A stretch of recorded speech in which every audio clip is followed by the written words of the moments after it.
Let's see how woke you are. You know something about podcasts? Yo, dígame. Good me on one, man. I got these 3 drunk uncles with a sports podcast. They say they got fire takes, pure fuego. You find them wherever you listen to podcasts at. If it's what they say it is, you like and you subscribe. Listen, like, and subscribe, yeah. You know how to call into the show? Yeah, man, do the podbean app. You'll need headphones with a mic to call in. That's no problem, man. They'll also be at Sharky's, 8:07 p.m. on the first Wednesdays of the month. You may get some free Blue Chew. And they keep receipts, so if anything happens in the sports world, MyT's gonna drop a take faster than a rabbit gets fucked. There's only 3 things I have in this world. My word, my balls, and this podcast.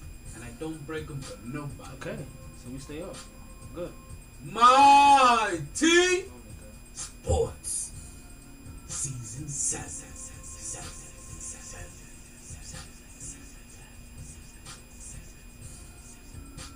I think that's my time. That's my cue, ain't it? Raise my curtain up so I can get started.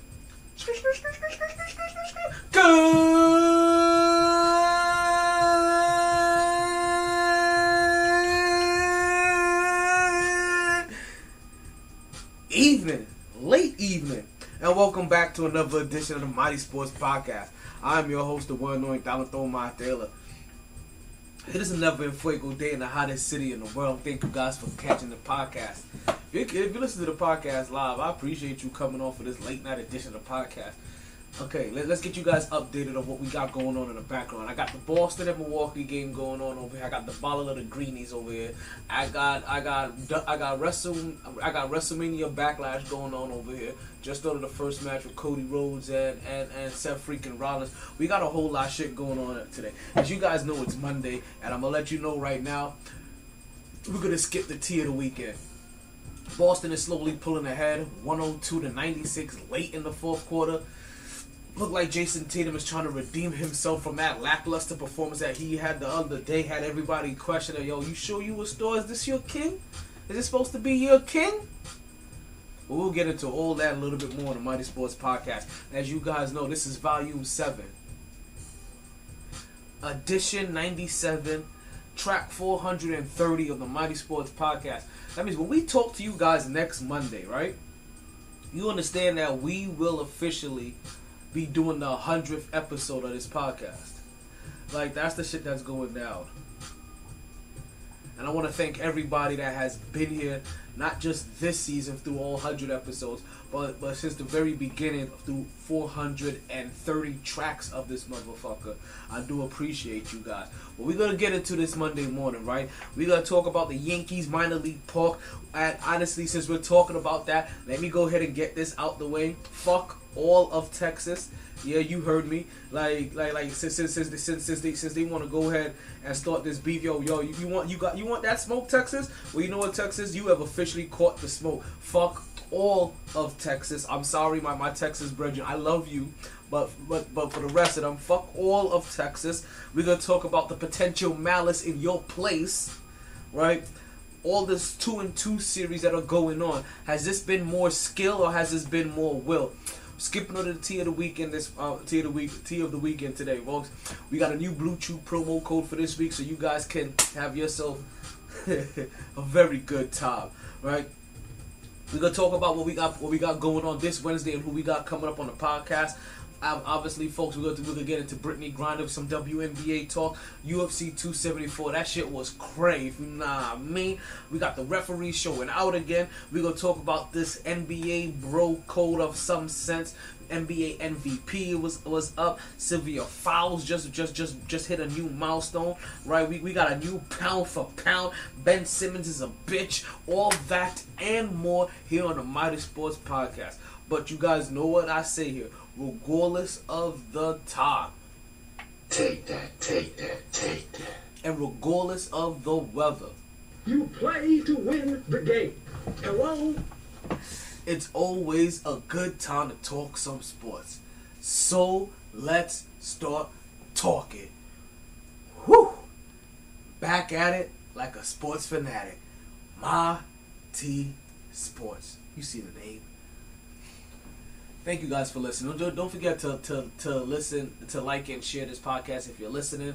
Don't forget, if you haven't already, to go ahead and subscribe to where we podcast at, especially on YouTube and especially on Twitch. Especially if you guys are Amazon Prime. If you guys are Amazon Prime people, you get Twitch Prime for free with your Amazon Prime subscription. So go ahead and like the MyT Sports Podcast. Also on Twitter, on Twitch, on YouTube, on Facebook, on I said Twitter already. On Instagram, on Podbean, and obviously if you listen on Podbean, that means you know how to call into the podcast. We're everywhere that you want to listen to podcast at, even a few places that you didn't even think that you wanted to as well. Google Podcasts, we're on there. Spotify, we're on there. I know everybody got Spotify and Google Podcasts. TuneIn Radio, we're on there. Boston score 106-99 with 3 minutes and 5 seconds left to go in the game. Cody Rhodes is in the sleeper hole, fading. Let's go ahead and get into the podcast. Let's go ahead and start it, right? Because you know what we say here, right? Regardless of the time. Take that, take that, take that. And regardless of the weather. You play to win the game. Hello? It's always a good time to talk some sports. You ready to stir this shit the fuck up? So, let's start talking. Whew. Back at it like a sports fanatic, MyT Sports. Before we get into the sports, before we get fully into the sports, right? I think you guys know by now, like, how we do things here. And that is that we like to start off every single podcast with a little birthday celebration. And this birthday celebration, we have a birthday for every single day. But luckily, I don't want to say luckily. But this time around, we only have one birthday per day, and we're going to go ahead and get them out of the way. Hey, yo, DJ MyT. Like my boy Chill Will likes to say, hey, yo, DJ MyT. Hey, yo, drop that beat for me.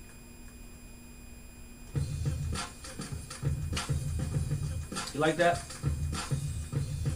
Oh no, we gonna live fire this time. We gonna live fire from the beginning. You get it? Because yeah, it's your birthday. We said it's your birthday. It's your birthday. It's your birthday. It's your birthday. It's your birthday. Because it's your birthday. We sing happy birthday. Happy birthday. Happy birthday. Happy birthday.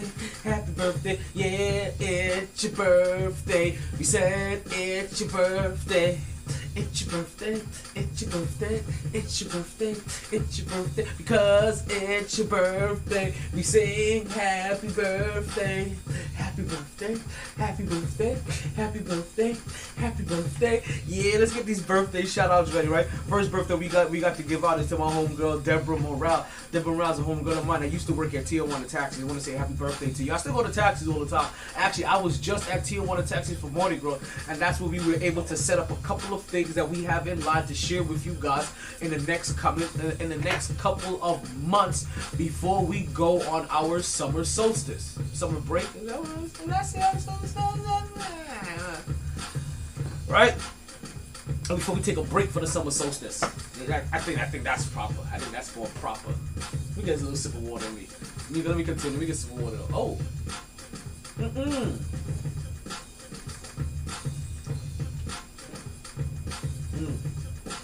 6-point game.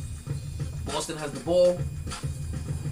I ain't gonna lie. Like, I'm watching Marcus Smart with his green hair, and I want to get one of these dreads green.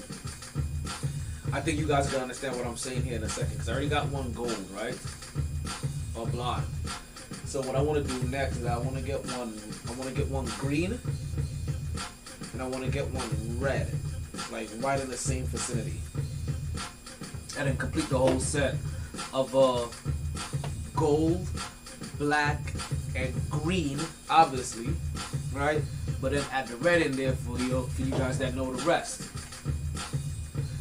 But yeah, it's definitely something I'm working on. Definitely something I'm gonna get into it, right? But let's get into these birthday shots. Let me stop getting distracted. We gotta stay distracted. I got the sip of water. I got distracted. Wanna hear the birthday song one more time? You wanna go there one more time? Listen, for the people on Instagram looking up my nose, your regular scheduled camera stand got fucked up. So check it, yeah. Check it, yeah. Because yeah, it's your birthday. We said it's your birthday. Check it. Because it's your birthday, we sing happy birthday. Check it, yeah. Check it, yeah. Alright, the first birthday shout out is gonna go to my homeboy Deborah Morale. Deborah Morale, as I said before, is a homegirl of mine that I met at Tijuana Taxi. I don't want to say I met at Tijuana Taxi. She was already a friend of the friends, right? Of the crew or whatever. And then she also happened to work at Tijuana Taxis as well, a place that I still frequent to this day. So I want to say, which I ain't gonna lie, I'm waiting for the day that I do the podcast, and it's gonna come. When we do the podcast live from Tijuana Taxis in that little corner where they have the band at, right? We're gonna lock down this whole area one day. We're gonna have a big ass block party, and we're gonna do a podcast. I'm gonna have people DJing before the show. Right, instead of commercials, I'm gonna have somebody performing a song. You know what I mean? Like we're gonna get it in. Like I'm gonna take like 15-minute breaks. Like at the top, like we're gonna be out there for a minute. We gonna take some stuff for the crowd. We gonna do it all. Right? But also for yesterday, right? Because her birthday was on. So happy birthday to Deborah. Her birthday was on May 7th. On May 8th, which was yesterday, Sunday, on Mother's Day. Happy Mother's Day to all the mothers out there as well. Happy Mother's Day to my mother. Like, I know everybody says this about their mother, but I really do have the most incredible mother in the world. I really do. You know what I mean? Like we all understand. Like sometimes our parents, you know what I mean, they may be stuck in their antiquated ways of their upbringing. But boy, like I said, it doesn't mean that their intentions are always pure and aren't always in our best interest, right? But so shout out to all the mothers out there, all the deserving mothers. You know what I mean? Because, and I do mean deserving mothers, because like this may not be popular opinion, but not all mothers are deserving. Like there's some bad mothers out there. You guys know that. Now, there's some people that don't deserve to have kids or have their kids. But we're not talking about those deadbeat mothers. We're talking about all the great mothers out there, all the mothers that played their mother role, all the mothers that had to play both roles, all the mothers that had to wear all of the 81 hats that came along with being a mother. Shout out to all of you, all day long. But also on Mother's Day, we had a birthday for one of my homeboys, Richard Keene. And Richard Keene happens to be my old mechanic, one of the best mechanics in the business. And I say old mechanic because he just got I lost contact with him. Like the phones got all messed up and then he moved and all kinds of stuff happened. I didn't know how to get in contact with him anymore. But big shout out and happy birthday to my boy, Richard Keene, right? Right? And then also I want to say happy birthday. That's a birthday for today. And that is to one Evan Katz. Don't want to be as formal to say Evan Katz is a homeboy, but Evan Katz is I would at least consider him at least a friend, more than just somebody that owned the spot that I work with. Like he was actually very personable, very compassionate, one of those individuals that you can still go drinking with, even though, like I said, that's your boss, and not just the boss, but the person that owns the business, kind of stuff. So big, and then also he was a firefighter at that time as well too. So want to say happy birthday to him as well. So let's get all the birthday shout outs out the way, right? So that's happy birthday to Deborah and to Richard and to Evan. We want to wish you all a happy birthday. We hope you party hard. We hope you enjoy everything, but we hope you regret nothing. But more importantly, we hope you continue to get your weekend at Bernie's on, right? Because this was the weekend, right? Go get your weekend at Bernie's on, and you continue to stay.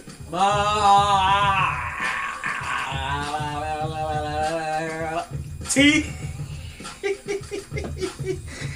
Okay. Hey, DJ MyT, go ahead and cut that beat for me, right? Let's go ahead and officially cut that beat. Let's go ahead and get that beat officially cut.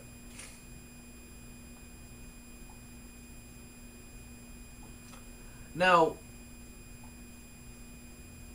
oh wait, make sure I still got that going on. Okay, now let's get back to Twitter or Instagram or where the fuck we was at. And we're everywhere. We're American. We're getting our American Express on right now. We're everywhere. I'm on. I know I should be live on Twitter while also doing Twitter Spaces, while also live on Instagram. Like, listen, we're trying to cover this whole social media realm. But make sure you go follow me on TikTok so I get those 1,000 followers. We can start putting the podcast live on TikTok as well. Like, fuck what you heard. So let's get into this, right? Let's get into the very first topic of the day. And First of all, it's not really the first thing, but ladies. Where the ladies at? right? And as you guys know, in homage and in respect to one Brittany Griner, somebody that has been a prisoner of war now, right, and been a detainee and held captive, right? False imprisonment in Russia due to trumped up weed charges. The best way I could describe it. All right, we like to start off the podcast these days by giving her a shout out, or giving her some recognition and making sure that she is not forgotten and everybody remembers her name and exactly who she is and the kind of resume that she has. We're talking about a champion, an 8-time block leader. We're talking about let's see if I can remember the rest of these stats. 3-time first team, 4-time second team. We're talking about 3-time all defensive team, 8-time block leader. I think I may have mentioned that already. Fucking defensive player of the year. NCAA champion, most outstanding player, AP player of the year. And honestly, like, this is just me remembering this off the top of my head. And I think I've only remembered about a third of her accolades. And what I like to compare it to, right, for those out there to let you know, oh, this game is officially over. Boston has tied up this series. 2-2. As they take their second game, what's going on? As they take their second game, the second game in Milwaukee. So basically, we've seen a pattern here, folks. We've seen basically them go back and forth now.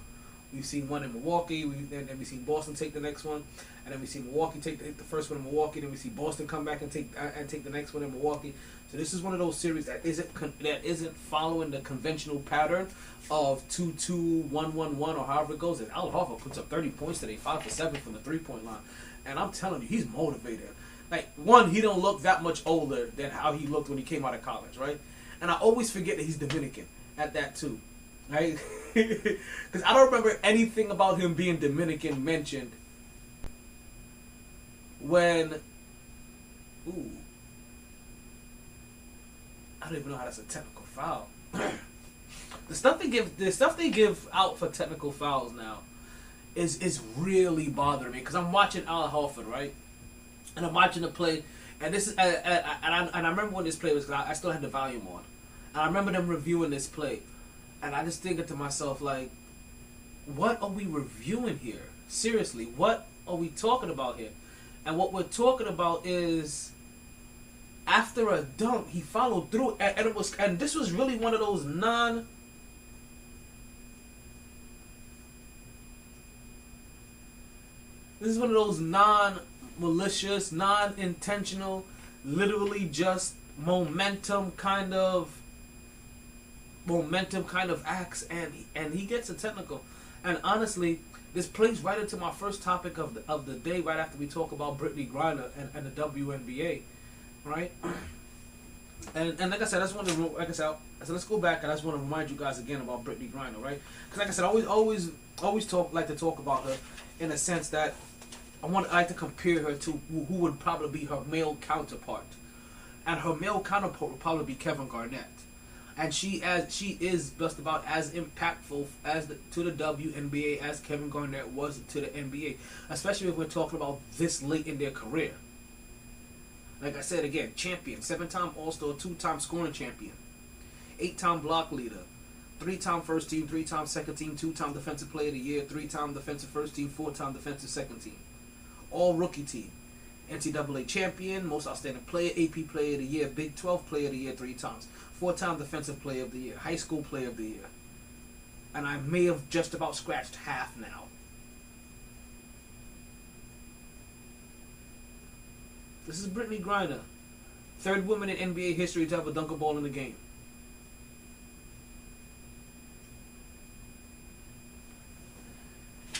And this is who's been detained. This is who we have not heard enough raucous, I guess, if I would like to use the proper word. Enough raucous, enough stink, enough momentum, enough movement, enough coverage about. And the reason why I say that and I bring up who her male counterpart is because you guys know, and we are very much aware. I said if this was Kevin Garnett or if this was Russell Wilson, and they were detained like that in a foreign country or something that we consider trumped up charges, especially after we've ruled it from being lawful detainment to now an unlawful detainment, we would have from the very beginning we would have never stopped hearing enough about it. So I always take the time out to make sure that Brittany Griner's presence is not heard, even though everybody has not taken the time out to give a voice to her mishaps. So one, let's get Brittany Griner free. Let's free Brittany Griner. Like you like to try, like you make your signs and your T-shirts to free your cousin Pookie. Let's go ahead and get Brittany Griner free. But also, more importantly, right, from most individuals that can probably hear my voice, right. Let's do the one thing that I know that you can do, the one thing that you can control, the one thing that you do have power over, that actually can cause some wave or momentum, and that is just keeping your thoughts and prayers. Because eventually those thoughts and prayers will manifest a reality that brings her home. So just please continue to do that. As you guys know, and with that said, the WNBA season has started. We are now right in the beginning of things, right? The WNBA has started making sure that they pay some kind of tribute to Brittany Griner, and yet now you're seeing recognition on the court and also in forms of apparel and gear being worn pre-game. So that is pretty cool to see that they are taking up the social act of making sure that their sister is not forgotten. And if you know anything about the WNBA, that when it comes to acts of injustice, they are always usually in the forefront because, listen, outside of black people, ain't no many more people that's marginalized more than just women in general. And then obviously, you know, there's a new category of individuals fighting for their rights, like the LGBT.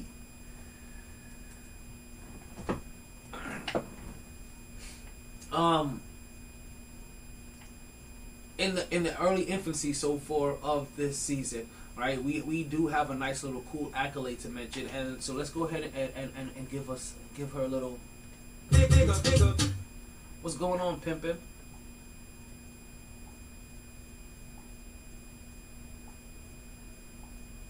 Okay, so wait, are you trying to call me right now? Of course, I'm recording right now. Hold on. Let me text them that I'm recording.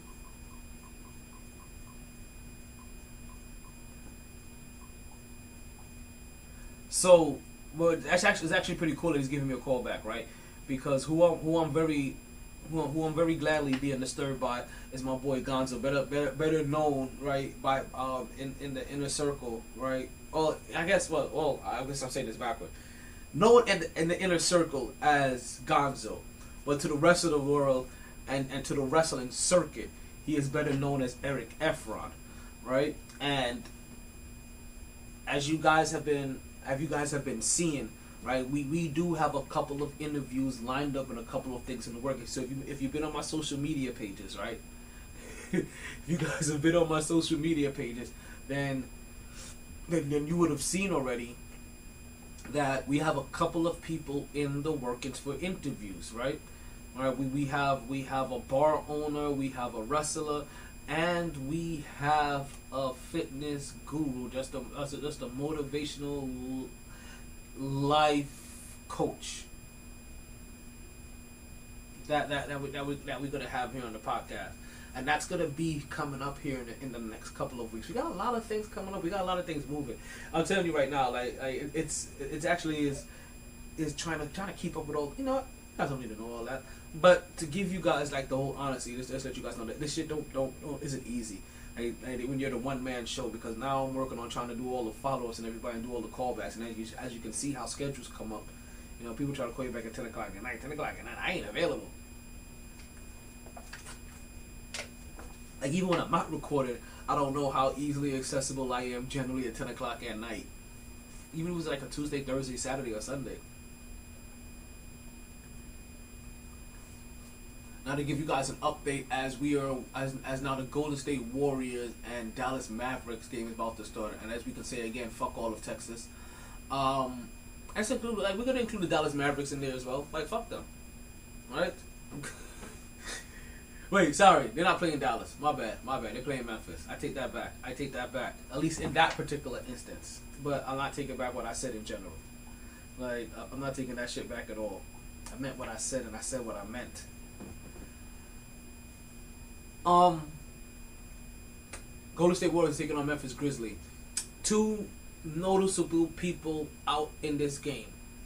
One is Ja Morant with his which has been his lingering his lingering knee issues, right?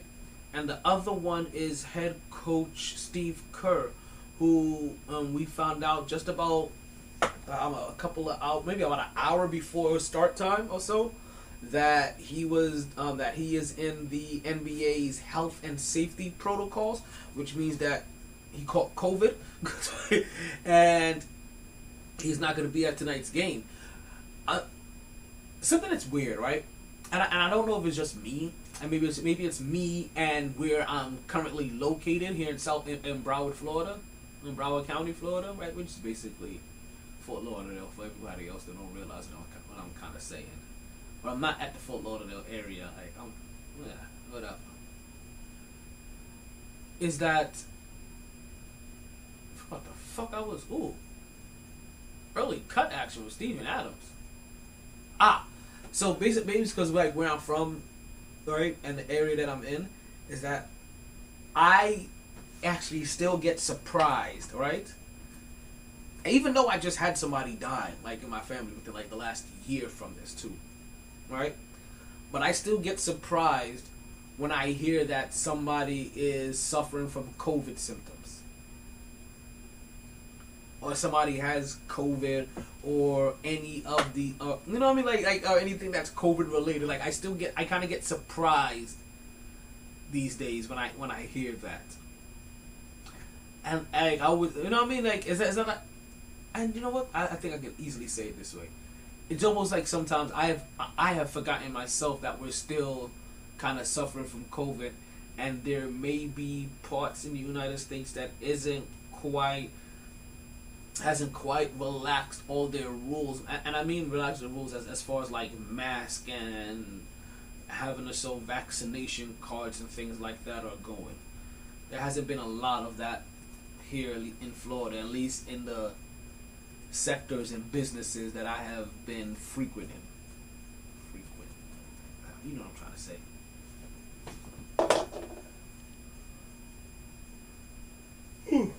Shit. Okay. So let's go ahead and give our shout out, right?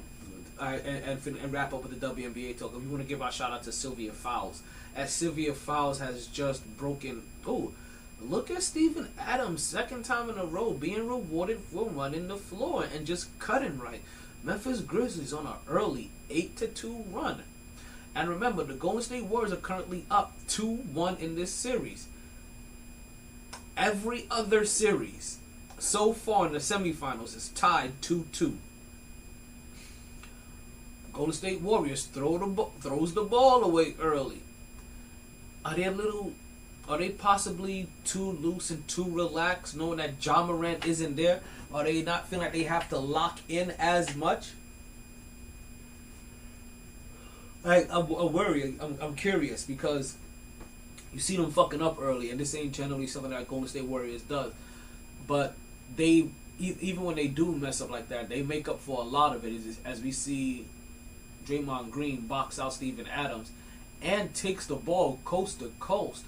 Does a nice little spin move in the paint and gets the layup 8-4. And they needed that from him. And the thing about it, it was noticeable of how he boxed out and got position on Steven Adams and was able to get that defensive rebound.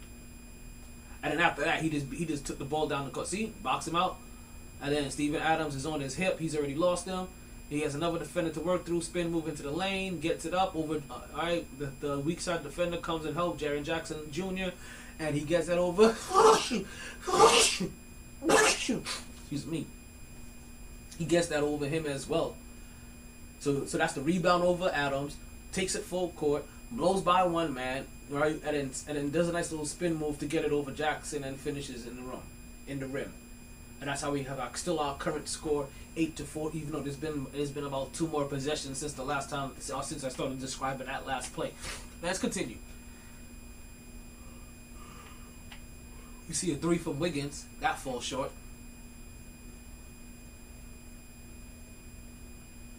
So Sylvia Fowles in the WNBA, right? She has scored a total of 6,000 points, folks, and that is a hell of a milestone when it comes to the WNBA. But not just the 6,000 points milestone, right? It's also the fact that Sylvia Fowles, if you don't know, like, she is a bona fide future Hall of Famer.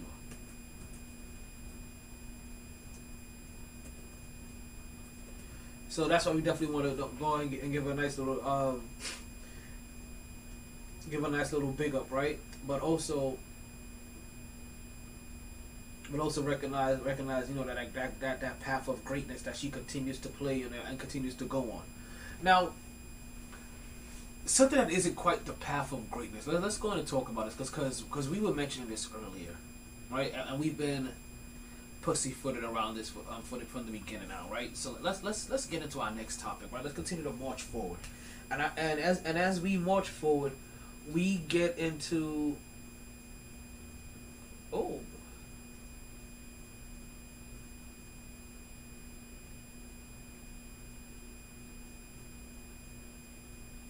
Sorry, I'm watching Bobby Lashley take on Omos.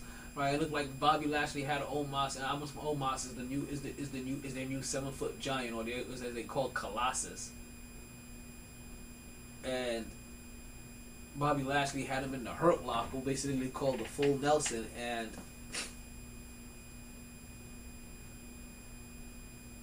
Omos was almost out of it. And it's the first time I think you've seen Bobby Lashley actually apply the Full Nelson onto Omos, but also he didn't he had it fully on. He was basically holding his hands to give him about his fingertips, not really being able to get that full vice grip on him. We'll continue to give you updates of everything. Memphis is currently up by 5, 13-8. And since we're talking about this and we're here, I see Draymond Green talking to the refs in between breaks right now. Are you guys tired of the refs already? Is it just me?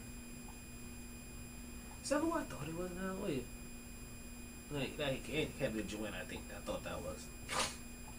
Is it just me, but are you guys or aren't you guys tired of the refs right now? And it's weird, right? I wanna say it's weird because I have individuals texting me and complaining about the refs during certain stages, right, of the playoffs. And to be honest with you, we've been here complaining about the refs ever since the very first the Minnesota game. I complained about these refs, right? The Minnesota playing, and then even when the Minnesota and Memphis were playing, the refs were very tight on their whistles then. It seemed like the refs definitely wanted to control the narrative at that point in time. Now, we've seen that continue now all the way to the next phase, right? Which is now Golden State versus Memphis. Granted, we've had some early incidences. And we've been mentioning this. I'm not really a fan of some of the things that are considered technical fouls, flagrant fouls. I don't see some of them. Like I said, in the game we just saw where Al Horford just caught a technical foul for inadvertent shot to the face after he made a shot, and it was just his momentum coming down with his hand, and he catches Giannis across the bridge of his nose, and what used to just be an inadvertent hand slap now is actually called an after the whistle foul, which makes it a technical. After the play foul, that makes it a technical, and that's where we're at. For my ASMR people.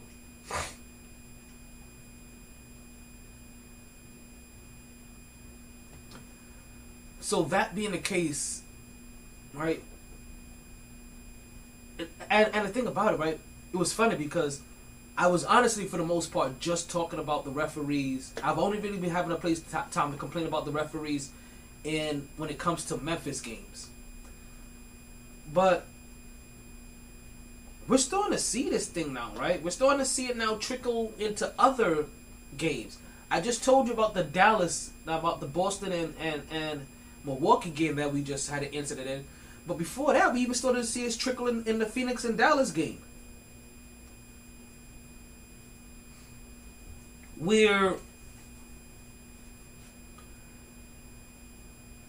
you see the referees now calling, and granted, they've always been fouls, right? And we've been talking about how Chris Paul's games, Trae Young's game, even sometimes parts of Luka's game, but definitely James Harden's game, I was kind of fugazi because he got this little bumper cart kind of style of play that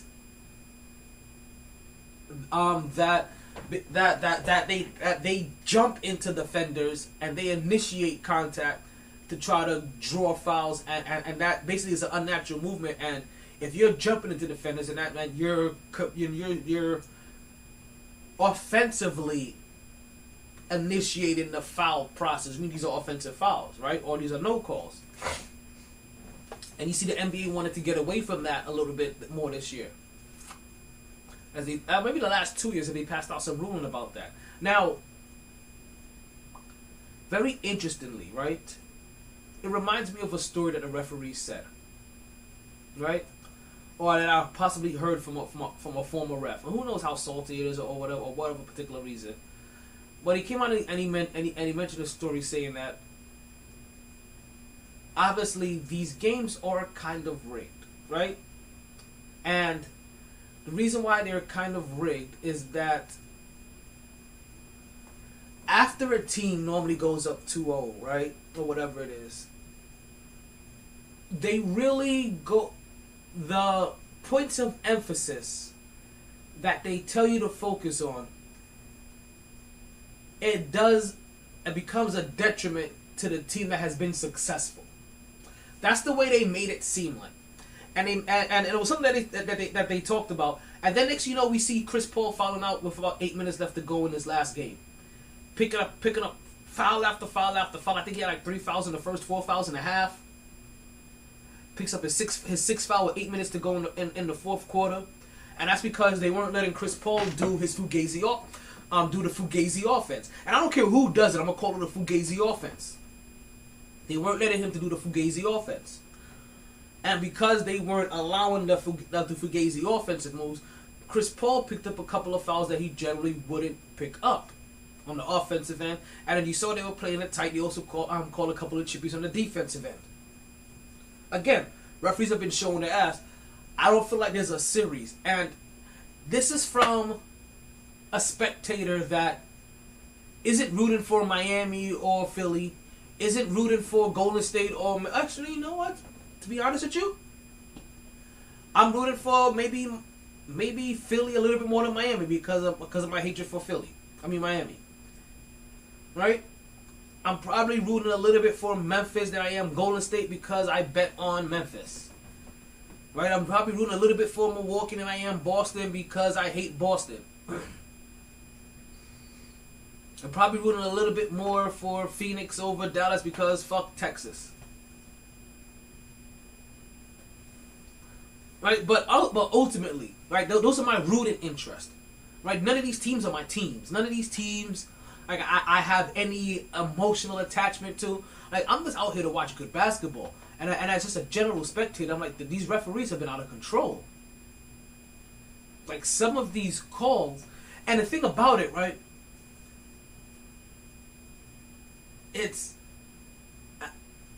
I feel like there's an imbalance as well too, right?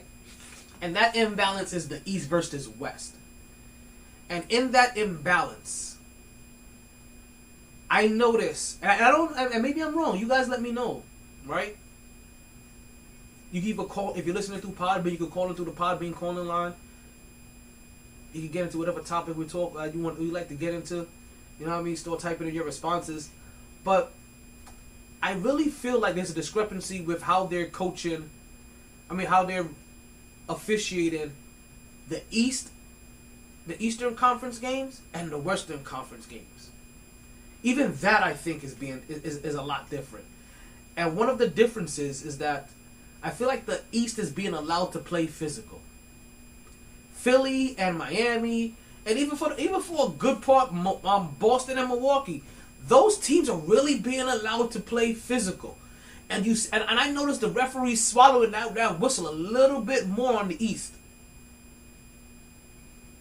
And then on the West, if you guys get a cool summer breeze, I'm sorry, somebody is falling to their knees, telling the referee to review this, please, so that we can get this guy out of these.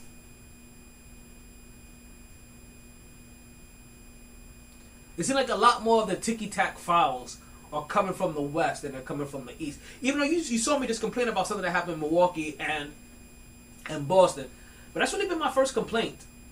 I've had numerous incidences and complaints that has been going on with, especially with every series that Memphis has been involved in, right? As we see Jordan Poole being able to get a nice little bounce pass to a cut in Longley as he finishes at the rim. If I saw the score right before they went to commercial, it was 19-16 for Memphis. Now, let's continue.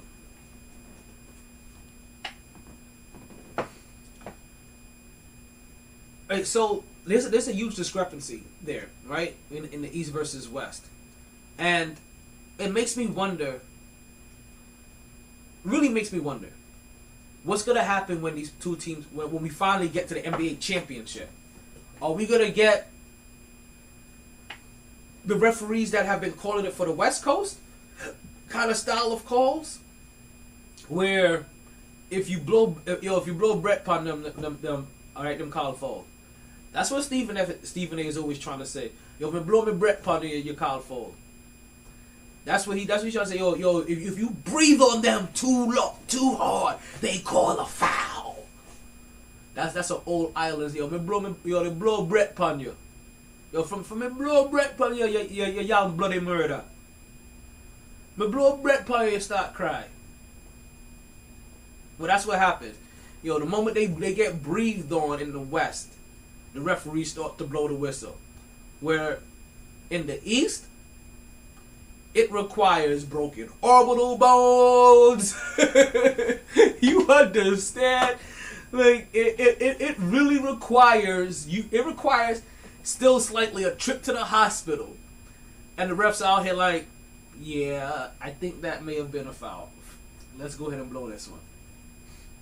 Now, the fugaziness of still some of these flagrant fouls and some of these reviewable fouls now that are going on, I still don't like, but it is a whole lot better in the East so far than it has been in the West, and it makes me and it holds me in a state of anticipation as I wait to see exactly how they're gonna call now the NBA Finals. Because if we're still talking about the officiating in the NBA Finals, then you know what's gonna happen next year. There's gonna be a drastic change. We're gonna hear next year in spring training, summer league or whatever, them talking about, oh, we made some whatever kind of adjustment to improve the flow of the game, kind of shit. You're gonna see that. So like I said, I'm highly curious. What's going on, Chill? I just seen you pop up in the room. I'm highly curious to see how the NBA Finals is going to be called. And like I said, maybe Chill could help me out here. Are you noticing the same? If you've been watching the NBA playoffs, have you been noticing the same something similar where it seems that the East is getting a little bit more leeway to play a little bit more physical than the West is, and then when the officials are calling the West Coast games or the Western Conference games, that there are a lot more whistles and a lot more fouls being called, especially a lot more touch fouls. I mean, it's just been more injuries over there too, though. I mean, Savannah players, you know, a lot more injuries, so they're gonna be a little bit chippy. It depends on the series. Like, I'm a referee, I'm a referee by trade, so. Well, like I said, well, the referee. I'm talking about all of the West. I'm not just talking about like Golden State and Memphis. I'm talking about even when it was Memphis and Minnesota. Like, to be honest with you, I feel like. I'm just saying, I'm talking about the whole thing. Whenever you referee, you're going to see the litness of it. You're going to see the litness of it, right? So you want to make sure you can free in a room. If it's a referee, you know, you kind of like, if it's just scrappy, it's cool. But if it gets kind of like really chippy and like John Randall got a lot to say and he a tough guy and things of that nature, you kind of be more, you know, you be more stringent on it because you don't want to get no, as a referee, you don't want to get in trouble for not calling fouls, chip fouls. They get a little bit crazier, you know what I'm saying? So they may like let things go on the East because they ain't got that beef. Like, they're just competing. But with John, see, like, each series, he got somebody he really beefing with. You know what I'm saying? He got some of these series, they got somebody they really beefing with. So, you know, with Golden State, I think or Pat Bev in Minnesota, you know what I'm saying? They act like they really got beef. So I probably would not put my whistle in my pocket because it's a real thing. It seems like it's a real thing between them. Now Philly and Boston, they just look like they're competing hard. Ain't no real like you know, they may talk some mess because it's Embiid, but they ain't really in it like Ja, you know, or somebody with Pat Bev and somebody, or John somebody. Or Bane and maybe, okay, so you think like, I don't know. Maybe like, okay, so like maybe to keep people like Bane and Draymond Green in check kind of shit. You know what I mean? Yeah. So like you want to keep those guys in check. You got to, because if it get out of hand, people get suspended, people complain about, you know, people complain about whistles. So it's really the litness on the actual team and what they're doing in the media, what they're doing in the game. You ref accordingly. And you can't never really go off of what they're doing on what side or this side. It's whatever that degree is in that room for that game. You know what I'm saying? That's how you gotta ref it. Because I'm gonna be a quick whistle. If Draymond fouls somebody hard, I gotta be a quick whistle because it's Draymond. It's just, you gotta be. It's just the reality of the situation. Mm-hmm. If it, you know, or you know, if you know, if B talking shit on Twitter and foul somebody, you know what I mean, because of whatever, you know what I'm saying? Oh yeah, I'm gonna get you back, like all the shit that was chirping on about Gary Payton Jr. or something, and Steven Adams come out and foul the shit out of somebody. You gotta be all right. We got to get this under check. Get this under ballot. You know what I'm saying? We got to get this on. We got to make sure we set the tone right now, in case it get kind of crazy. Because they waiting on it. You know what I'm saying? Really, after Gary Payton got hurt, after John Morant, like, you wait on that retaliation or just that physical play, and they tell you we have a conference before the game, and that's at every level. Uh-huh. They have a conference before the game, see what we got to look out for. This is what we got to look out. We got to keep the wraps on this. This got to be tight whistles. You know what I'm saying? Call flame on both ends. And you know, we doing flagrants, like, because the league looking at us. You know what I'm saying? They scrutinize us. And that won't change. They act like it's going to change. But it's like this every year. Think about it. People complain about the refs every fucking year, man. Every year. NFL, and like, you can never be happy about the refs. I know, like, and here goes Jordan Poole with a stupid play.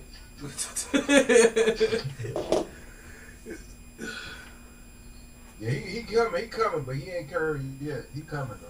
Well, yeah, he's put it this way. He's about what, year 2 in? When it's year 6, and now Curry is what, 38 years old or however he is by then, and that's when it's really gonna be, because basically Curry's gonna be on his downslide, and Curry really by then is just gonna be some kind of weird ass sniper. and it's gonna be Jordan Nah, Poole. it ain't gonna be weird. It's gonna be Ray Allen just without no athleticism. No, but there you go. There you go. So it's gonna be him instead of him being the ball handler and putting the defense on the you know what I mean, bending and breaking the defense. Mm-hmm. It's gonna be Poole as the primary ball handler. You're gonna get Curry in there. They're still gonna be out there on the floor together doing the fucking do-si-do together. Listen, that was the. Tell you, all he gonna turn into, all Curry gonna turn into is Steve Nash. That's all. I don't wait. Steve Nash was horrible in the end of his career though. That's what I'm telling you. At the end, that's what Curry gonna turn into. Like, because he was better than Steve. I'm sorry. Like in every level, Curry has been better than Steve Kerr. Listen, you missing it right. I got you, but you know, not every level. First of all, Steve Nash was a way better point guard than Curry could ever be. Like Curry, you know, point guard for real. But don't get it twisted. Steve Nash is two-time MVP for a reason. He can run a team better than not too many people you could ever see. You know what I'm saying? But he wasn't like, you know, he still wasn't that guy. I'm more willing to accept you say he's. I'm still willing more to accept you say he's going to turn into Ray Allen than Steve Nash. Like I know you I know you dissing him. I know you dissing him, or maybe you're not dissing him. No. I'm not. I was saying his lower half is like close to prime Steve Nash. You know, him not playing defense, just running around. He can't shoot nothing. Boy, he can shoot, but you know, just making more plays like as a point guard opposed to just, you know, just being that offensive sniper. He pick and choose. He had to draw back and just run the offense. And listen, that's what Steve Nash did. He was a shooter that could just run around and run offense. That's what I see Curry turn into. Yeah, and I ain't talking about shitty Nash. I'm talking about Ray Allen Nash. Gotcha. No, because as we're future projecting, right? I've been doing a bunch of some what if scenarios. As we see Stephen Curry, right, getting older and progressing through his career, the fact that he already, like, as a point guard, right, or from playing the one position, right, that he already knows how to move without the ball, I think better than most people at his position, is going to be a benefit to him once he gets older, because then he already understands spacing and repositioning and you know what I mean, and get into your Steve Curry.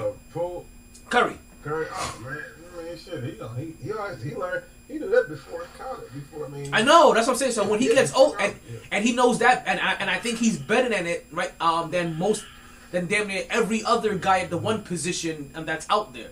So I think that's really gonna help him in his later careers. That because he understands spacing and maneuvering and get into your spot without the ball, that when it becomes a team that Jordan Poole now becomes maybe the primary ball handler, Curry, when he's on the court, even though he may be that defensive liability, I guess he's going to say he's going to turn into his brother. He's going to turn into Seth.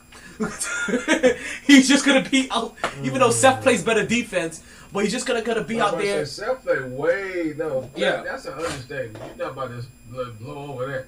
Seth plays way better defense than him. Well, also because he has to. It's night and day. Because he has to. Yeah, I get that. Yeah, because I get that.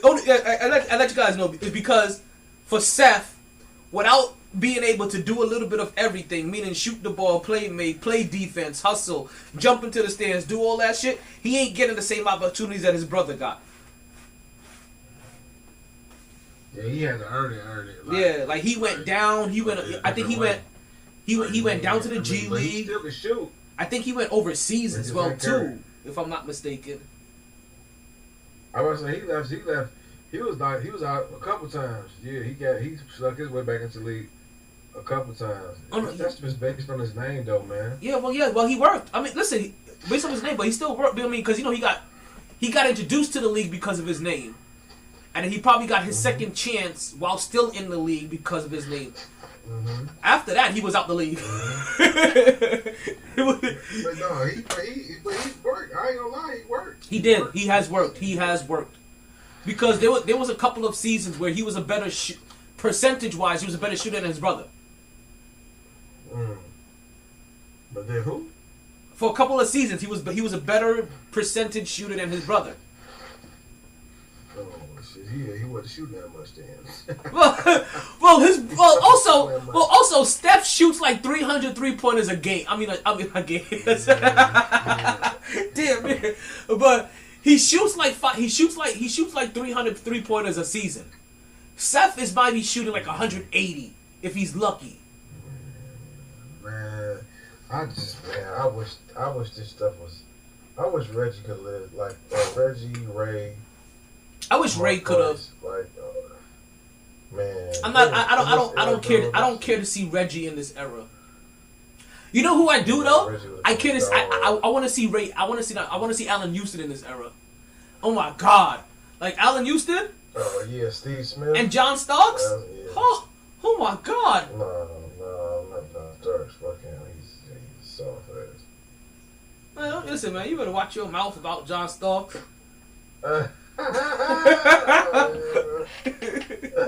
Listen, man, those are soft spots, okay?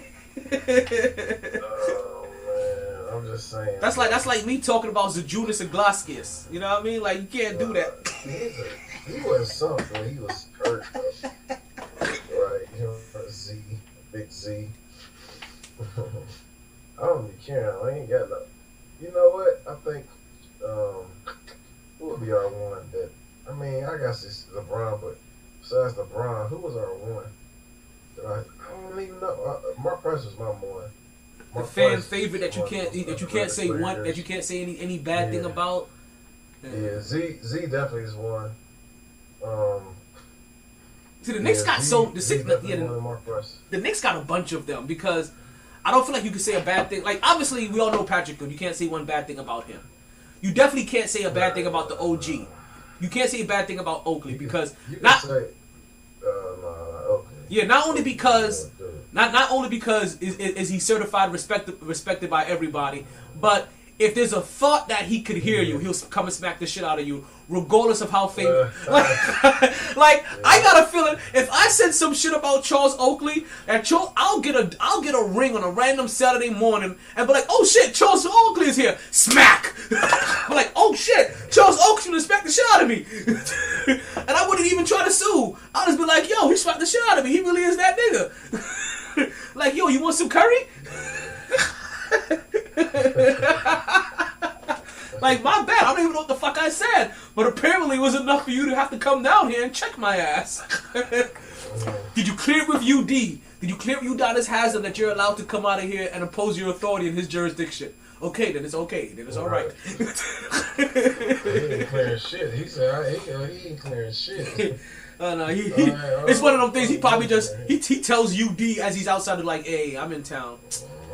He ain't calling nobody. Oh, I know. Okay, he ain't calling nobody. He ain't in town and nothing. He an OG man. He a real he really that guy. Certified. Fucking motherfucker up. Certified. Yeah. Respected by all, not tried by any. Yeah. I don't, based off everybody's era, because everybody comes from a different era, but your favorite he's your favorite enforcer's favorite enforcers. Let me just put it that way. Yeah, he is. He's your enforcer's favorite enforcer. You got the Anthony Masons, you got the Bill Lambiers and Rick Mahorn. McHale was no bitch, but he wasn't like Anthony. You put Anthony Mason in there? I don't know if Anthony Mason was ever really an enforcer. He was just a little brolic guy that looked forceful. Maybe. I know Jerry Stackhouse was a good one. He's a tip, man. I heard plenty of Jerry Stackhouse stories. Stackhouse was a real good one. But he wasn't an enforcer of the team, though. But he was a goon, though. Also, he was a knucklehead. He had a little knucklehead in there. Yeah, but I don't know, man. Stackhouse, you wasn't gonna try him, that's for sure.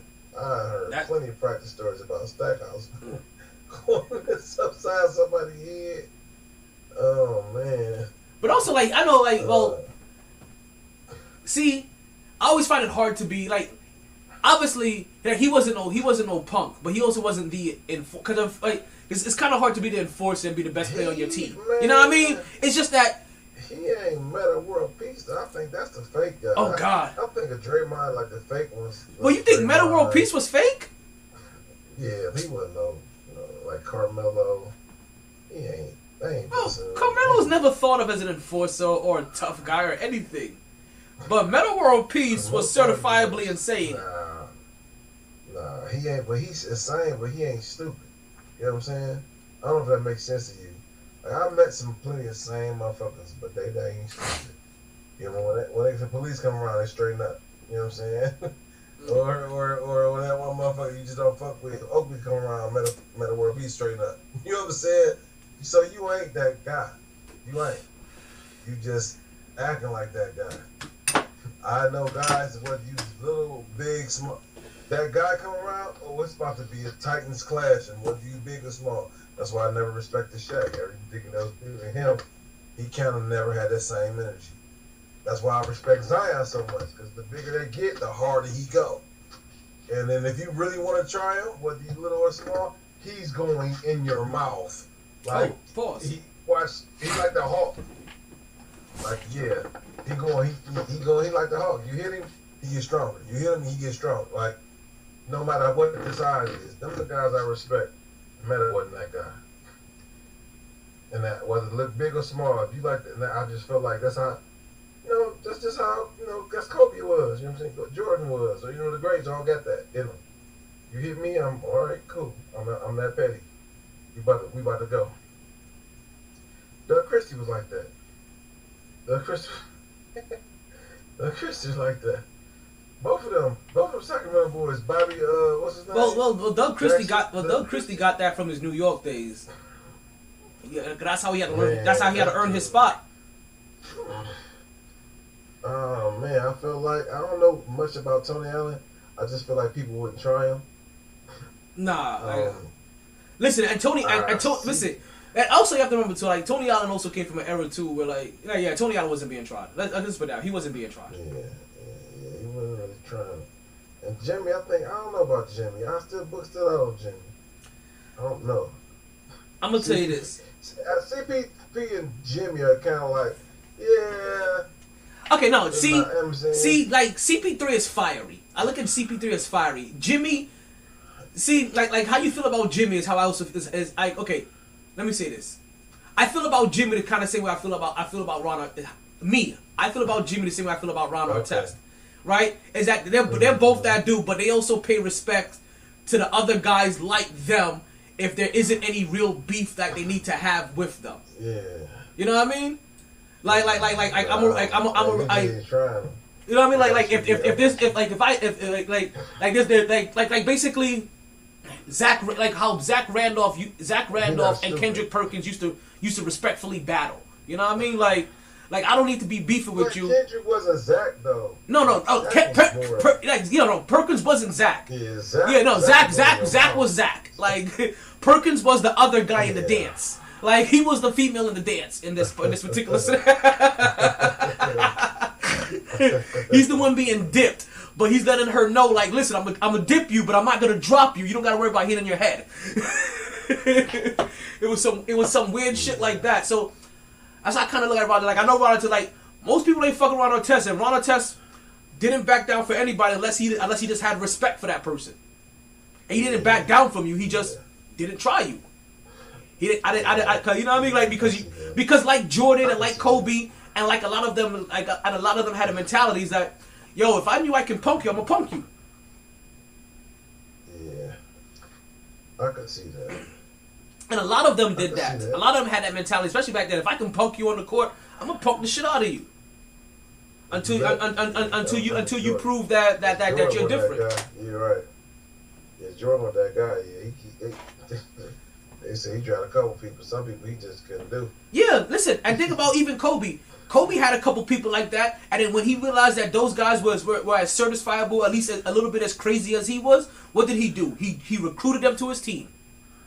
Matt Barnes and Ron Artest. Yeah, good point. He was like, yeah, I need somebody with a little bit of edge like that. Like Kobe was like, I'm a gym rat and all I do is focus in. I need a knucklehead on my team. Like even listen, his knucklehead in the beginning was Lamar Odom. He always needs a knucklehead on his. Well, he wasn't no enforcer though, right? No. notice I said knucklehead for him. Like he needed like Matt Barnes and Ronald Test were knucklehead enforcers. No, they had Bynum. He had Bynum. Nobody was fucking with Bynum. Bynum, yeah, people forget about Bynum. Bynum at one point was probably like the top 3 center for like 2 or 3 years in the league. Like, and he wasn't even all the way there. Like, I don't know what happened. I remember they used to say that, and I never thought it. Man, that dude was. He was big. He was rough. He was, man, that dude. Yeah, listen, he was a big boy. This has been like. That's crazy. And you know what though? Like, it's times like that, but this is also like in a time though where if you were that big, they forced you to learn how to do footwork and work on your post game and stuff like that. Like. It was like they literally forced that shit down your throat. Like, man, he need to learn a second move. Like, he better go. Like, you used to hear, like, it used to be like all they talk about. Like, yo, he has to learn a post move. He has to learn 2-3 post move. He has to go learn. He has to go do some footwork with Akeem in his off season. Like, he had, because you know what? Like, not for nothing. Do you know what a post game would do to some of these guys that can shoot? Do you know what a post game would do for them? Like, you saw him beat even the guards, though, bro. Like, even the guards. Yep. Like think about, you know, those 6'9". Like John with a post game, like John. God. CP3 post game. Oh my God! Because he's so athletic. Anyway, he's so athletic already. Yeah. Right. So that should be crazy. Like people don't realize. Like Jimmy Butler Jimmy Butler learned. He got a post. He got a little post game. I mean, that's it. That's his bread and butter, though. That's how he had. That's how he survived. His 1-on-1 is. It's not too many. It's Kim, Kyrie. I mean, maybe KD. You know what I'm saying? Like, it ain't that many 1-on-1. They top. You know what I'm saying? I seen when I watched that clip of Jimmy Butler running through them, just running through an Olympic practice. Everybody, Carmelo there, LeBron, like everybody there, he running through them. Mm-hmm. You know what I'm saying? It's like crazy. Like what? So his 1-on-1 game, that's how he said. That's how he got the respect that he got now. Well, you know what too? He'll kill anybody. I'm gonna tell you something though. His one-on-one game, his one-on-one game, is also a testament to his coach. Thibodeau? Yes, that's the one thing people don't realize about Tom Thibodeau. Tom Thibodeau don't believe in a lot of things. What he does believe in is you being able to beat your man off a 1-on-1.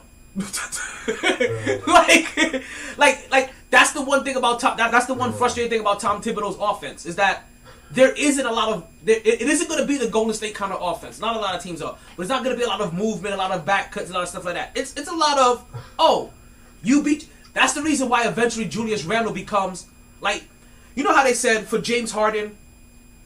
Like, James Harden would have loved Tom Thibodeau in a weird-ass way. But for how D'Antoni was perfect for James Harden, because it put the ball in his hand, help him open up, well, in a weird way, for 1 year, Tom Thibodeau was great for Julius Randle.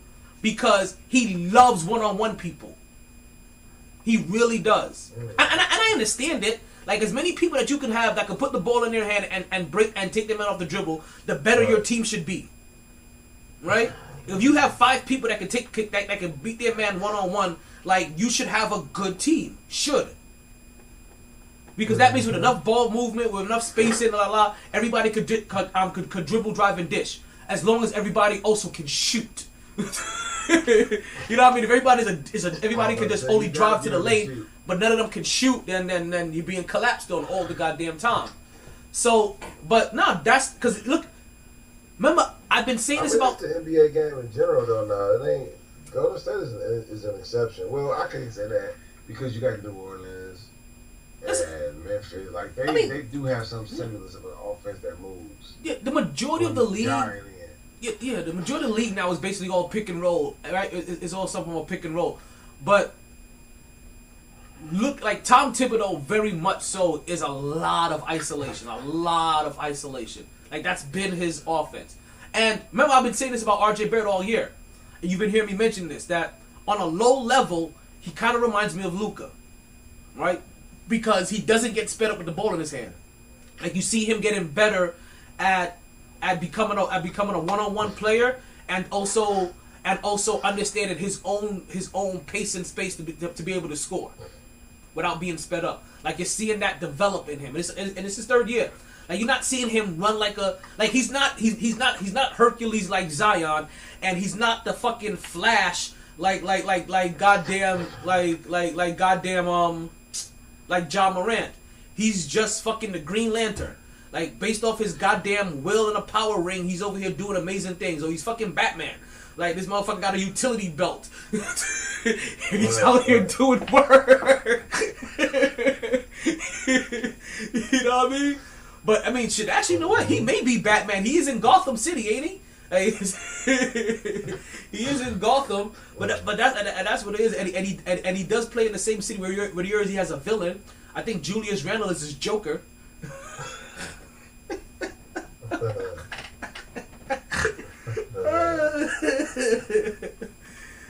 Oh man. But no, I'm glad you mentioned that about the rest. Cause we actually got here talking about some of these referees, right? And how horrible they've been. But let's actually get into a little bit more, right? A little even deeper dive into some of these games, because we saw the referees really put a stranglehold on CP3's gameplay in this last game, where we saw him foul out in about 8 minutes left to go in the fourth quarter, and they called everything on him. They called they called swipes off after rebounds. They called offensive fouls on him. They didn't allow any of that bumper cart offense. And then also the coach in a trust issue, and right at the end of the half, he had 3 fouls. They put him back in the game, and he catches another one. And he goes his 4th foul right before the half, right? So CP, so they really, it's one of those things that as you actually what you said, I had a feeling that they maybe reviewed some tape and they wanted to look at keys of emphasis, and I don't know if I wonder how many keys of emphasis were the unnatural movements of Chris Paul.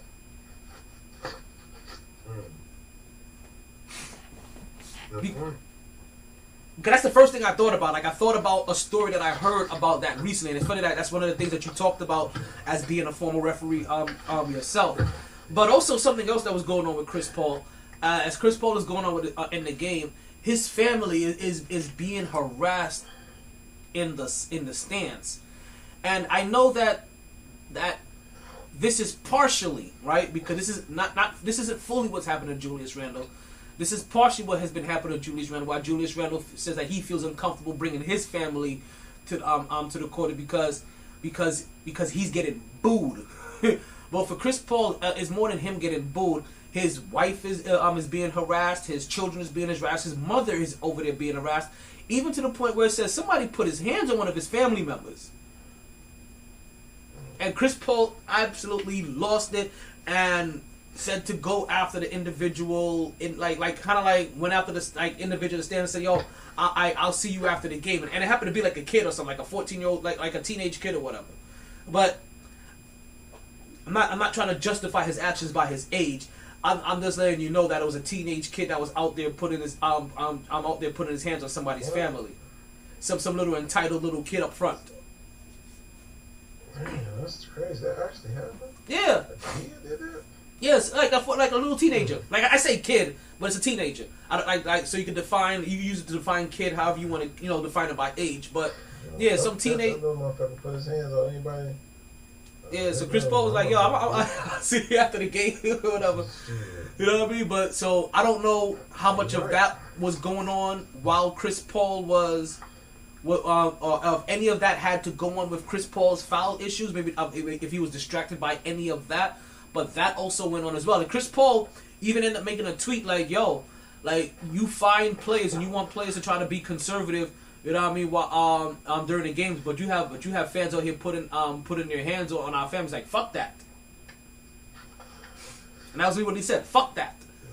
Like so Chris Paul is actually a big man, and I understand it. Like I said, like, listen, you being booed because of your bad play, and you don't want to hear you don't want your family to hear you being booed, then play better. Like I'm sorry, Julius Randle. Like, play better. Like, you don't get a pass on this. But I just wanted to bring him up. Just to let you know, it ain't the same thing. So if anybody don't want that want to bring up and be like, "See, this is why Julius Randle didn't want to bring his kids." No, he didn't want to bring his kids to the goddamn game because he stunk, and he was being booed. and he don't want his son to, and while he's putting up empty calories, and he gets 25 points, he can't explain to his son why he's getting booed and he gets 25 points because you're negative 16 in the plus minus, you bum. Man, you better leave him alone. Whatever, he ain't Charles Oakley. I ain't scared of him. Man.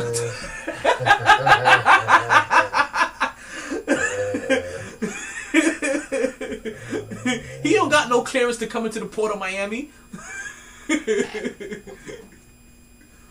just saying, bro. That's your guy.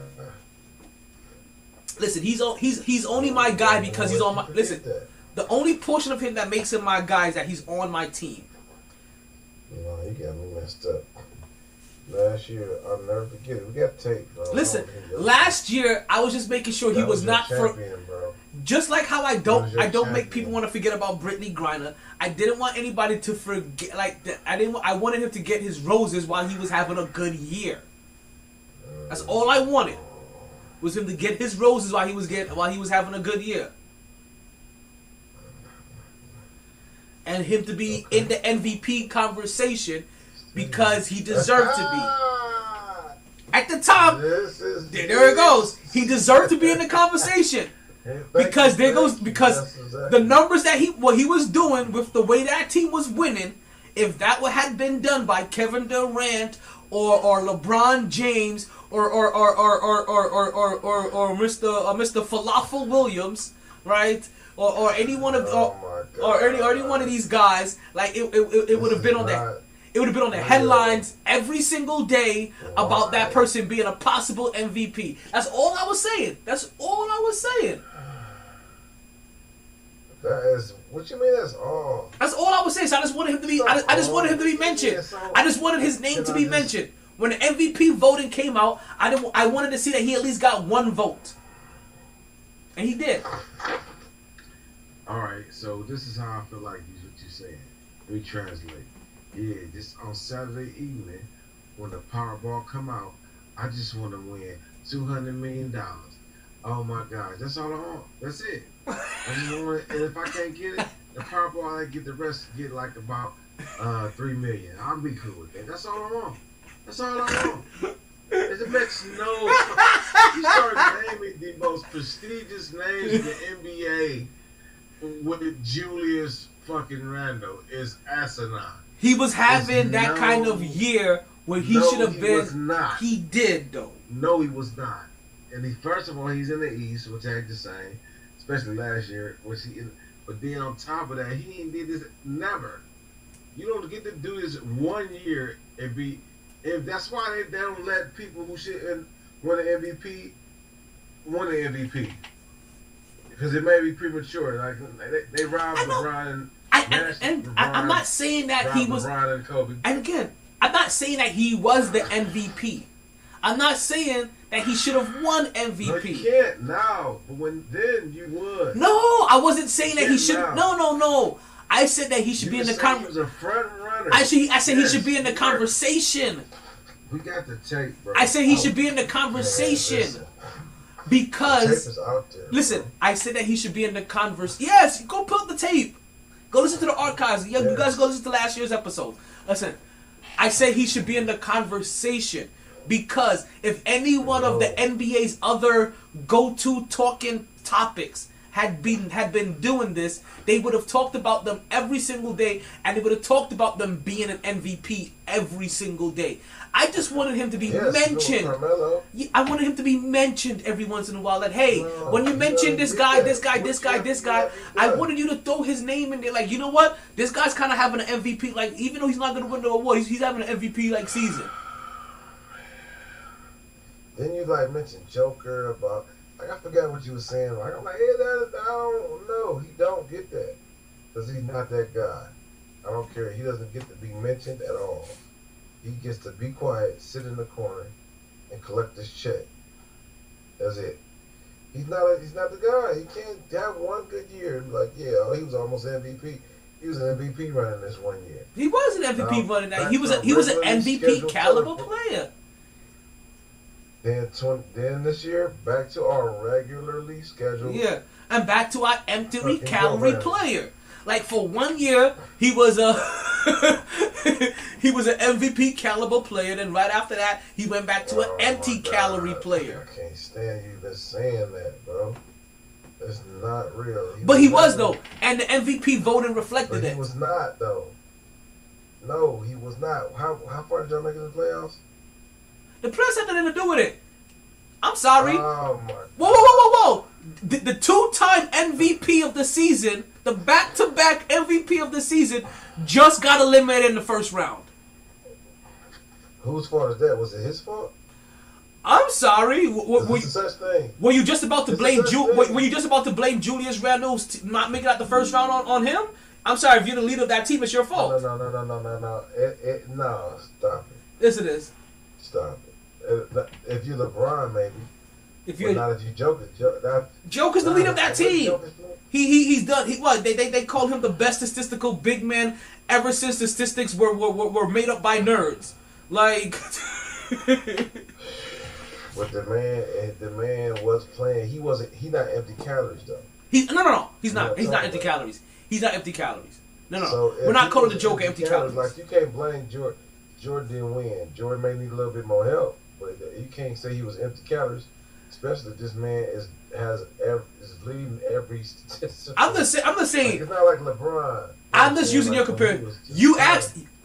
I said that Julius Randle was having an MVP caliber. I said he was having an MVP caliber year. You asked me how far did he get into the playoffs. I'm like, I don't really know how mute of a point that is when your back-to-back MVP just got eliminated in the first round. That has nothing to. How far you get in the playoffs have nothing to do with you being a regular season player. When we talk about Randall, it does. Oh, I mean, so we changing the goal line for Randall. Listen, no, absolutely. The offseason. Listen, the playoffs has nothing to do with the regular season awards. Because if postseason is postseason, regular season is regular season. That's how you know you fluff. If jokers keep doing that. Listen, I don't think that joke. Listen, you can't expect this man to be Golden State or like. I'm telling you right now. Things you just can't expect him to do. I don't think the Joker was the MVP. I don't think he had that kind of performance. But if you guys want to make sure that you could have that kind of performance, I'm going to tell you what you do. You guys get yourself an order of Blue Chew. What is Blue Chew? Blue Chew just happens to be a little blue pill that can get you back your thrill. All you need to do is open up a pack and head straight to the sack. Just a few chews before you do. That little blue pill has the same active ingredients as Viagra and Cialis, so this is one opportunity that you just can't miss. For a very low cost, you can beat it up like a boss, and she will love how you come through like a champ when you Blue Chew in advance. If you use this week's promo code of GPVJ, sorry, that's Golf Papa Victor Juliet, you can get your first order of Blue Chew for free. Yes, folks, your first order of Blue Chew for free with the promo code of GPVJ. Just go to BlueChew.com and use the promo code GPVJ. You get your first order for free. Only thing you got to do is pay for shipping and handling. And that's for your postal workers. Make sure you take care of them. And listen, you may be saying to yourself, you know what, I don't need Blue Chew. What the fuck I need Blue Chew for? You know what I mean? Some names you have an empty calorie kind of performance. You know what I mean? You don't want to put up those empty calories like Jokic. You know, you want to be a true MVP like Joel Embiid, right? Julius Randle. I know you wanted to say it. Like, go ahead. You're like Julius Randle. You don't be an empty calorie guy like Julius Randle. You want to be the real MVP like Kevin Durant, or at least like Kevin Durant's mom, whichever one of them was the real MVP, right? But that's what we want to do. Well, make sure you do. Make sure you can do all that shit that you said you want to do in the text messages. Like, do that shit. You know, when you want to jump up in weight class like Canelo does, you don't want to come up with the kind of performance he does. You want to make sure you can go all 12 rounds. That still was bad. Blue Chew. There's only two requirements for it. You chew it, and then you do it. That's it. Alrighty. Thank you for your comments. I appreciate it. Don't forget to like and share the podcast, and also don't forget to subscribe as well for any place that you listen to podcasts at. That way you can hear that little You can hear that little bing bong every single time that we go live. And we are live everywhere. We're live on Facebook, on Twitter, on Instagram, on YouTube. Obviously, if you guys are calling in, we're here Chill Will from, that's the Blue Chew calling line through Podbean. We're all live everywhere. And if you can't catch us live, then you can always catch the re-air. Easiest place to catch the re-air, just tell your smart speaker to play the latest episode of the MyT Sports Podcast, and it'll pull it up for you. Now, your smart speaker's a little bit slow. You have to spell out MYT for it, just so it can understand. But if you go to Spotify or go to Google Podcast or even TuneIn Radio, you can catch all the You can catch all the old podcasts as well. Just go straight to the website, mytsports.net. However you normally like to enjoy your listening, we have it all there for you. Remember to listen to the podcast and continue to stay. MyT. Alrighty. So, speaking of performances, did you hear that we have a new, not a new champion, right? Not a new champion, but we have a new pound for pound best boxer in the world.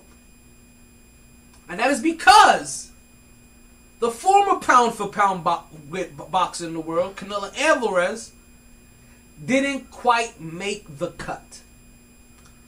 He went to go fight Dmitry Bivit, the light heavyweight champion, a step up in weight class, a major step up in weight class for him. And Canelo Alvarez, to be honest with you, he just didn't have it. And let me rephrase that. He didn't have it for this guy particularly, right?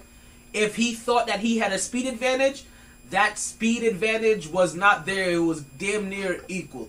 And he definitely didn't have the power advantage. And he ran into an individual and said, you know what? Whatever skill that you think that you may have an advantage over me, I am just going to keep putting fist in your face so you can't think or breathe. I'm a bigger fighter than you. I think I'm just as fast as you. I'm a champion. I'm a motherfucking champion. Like I'm not gonna sit here and be disrespected by you. I am 19-0 in my own goddamn right. So if you think you're just gonna come up here and take my belt as if I'm nobody, right? Let me just remind you, Mr. Canelo. I'm champion. Get shit on. Get shit on. Get shit on. Your ass. Your ass.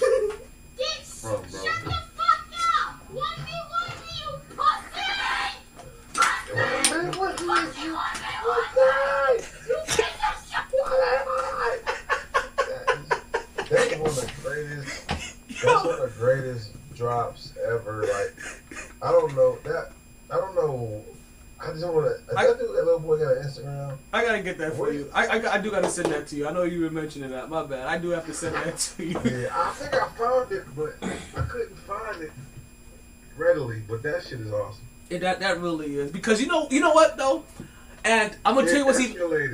It really did, and the funniest thing about it, right, is that I don't know, and I shouldn't say I don't know, but I don't fully know how Xbox or PlayStation Live sounds now, right, in today's era.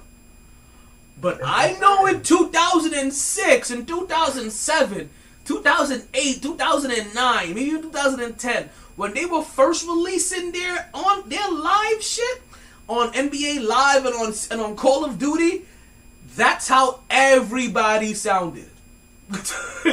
Everybody sounded like a little ass kid, and everybody was cussing you the fuck out, and everybody was the moment you sounded like you had a little bit of slang in your voice, they were throwing racial slurs at you. like yo, Xbox Live back in the days was the wild wild fucking west. There was little kids out there asking for shootouts in real life. And that's how they all sounded. And that's how Canelo Alvarez was running. Now, the reason why I said that Canelo Alvarez didn't lose any belts, right, is because it was a step up in weight class. He was challenging for the light heavyweight belt. none of Canelo Alvarez's belts were on the line. So Canelo Alvarez keeps his belt. He is safe. And his pants are safe. They're not. You don't have to worry about his breeches falling. He has not lost any of his belts. And at the same time, Dmitry Bivol has not lost any of his belts.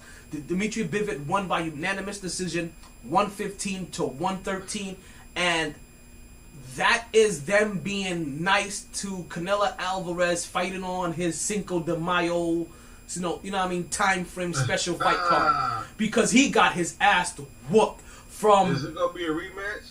They're asking for it, and I'm telling you right now, this is one of those rematches where I'm telling you, I don't know why there's a rematch.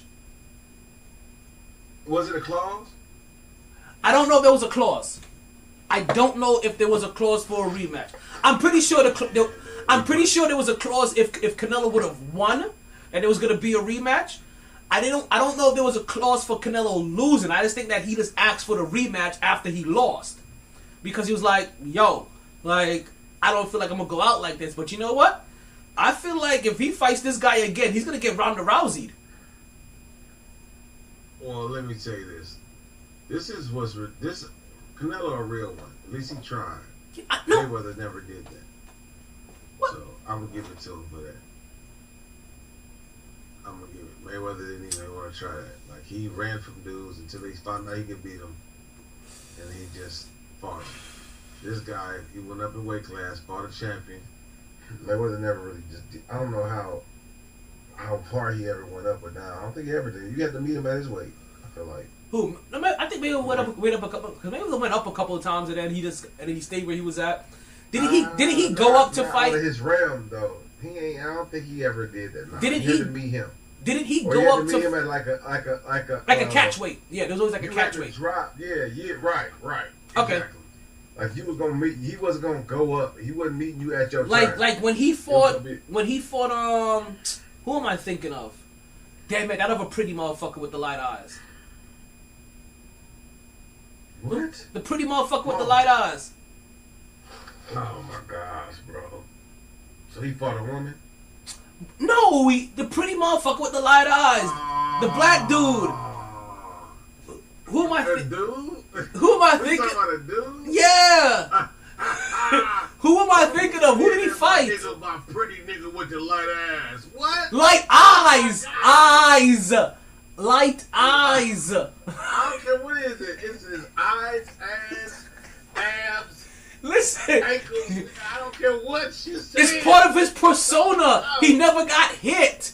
Like, he's the pretty motherfucker with the light eyes. Oh my god. What is his name? Holy shit, why am I forgetting his name? Oh my gosh, bro. I don't even know. It just I'm not saying that. I'm not about to be saying that shit right now. Listen, man. What? I'm too secure in myself. I don't give a fuck. What was his name? Shit. Okay. Listen, Floyd Mayweather's name used to be Pretty Boy Floyd at one point in time. Like, this other guy is the pretty motherfucker with the light eyes. Okay. Man, stop this game, bro. But he fought Mayweather later. But he fought Mayweather later in his career, much later in his career. Like when he was, like by the time him and Mayweather fought, when this dude was more in his prime, Mayweather really wasn't a name as then. Yeah, even though Mayweather probably was a champion by then. And god damn it, who the fuck am I thinking of?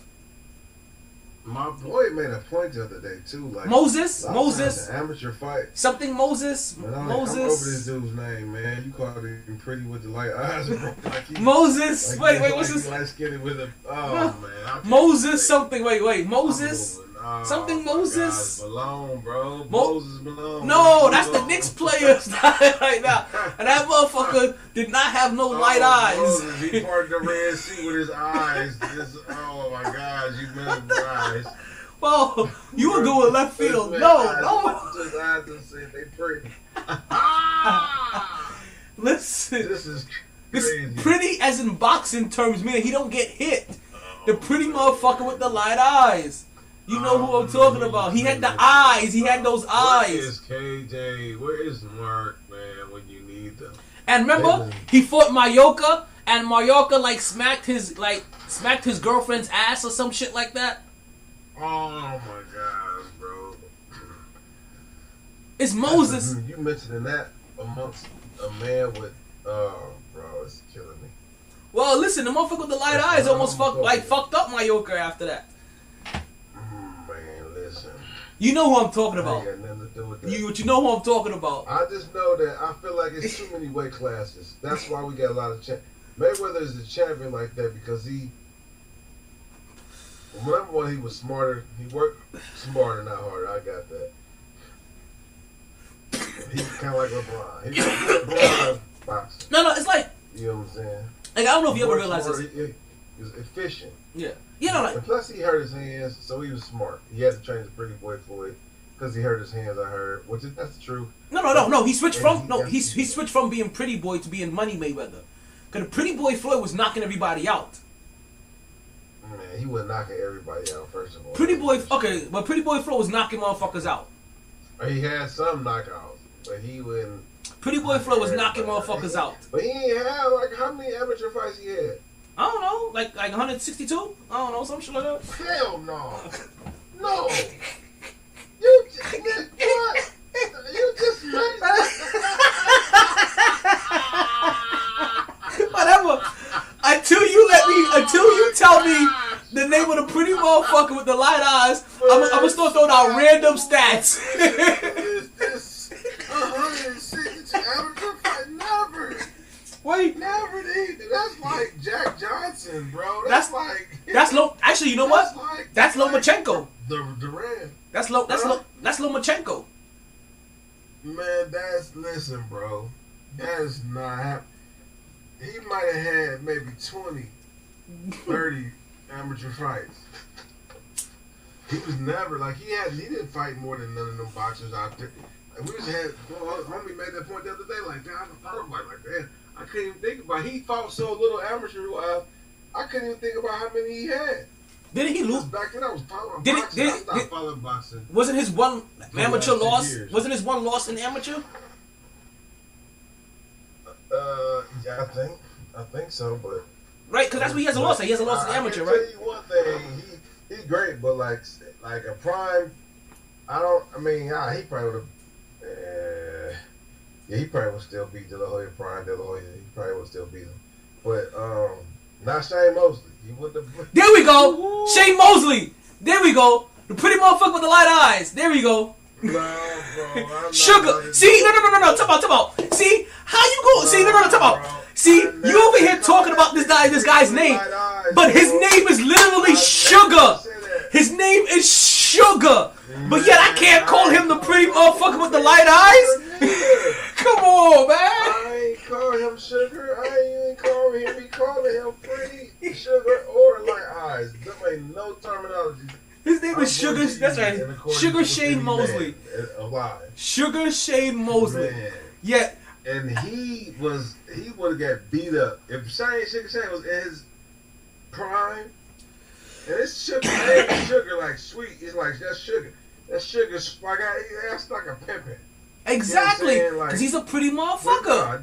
No, don't stop trying to. This is internet gold, bro. Like he never got hit. Like he never got hit. He was always clean, like that pure white sugar. Like. Okay, well I know one thing.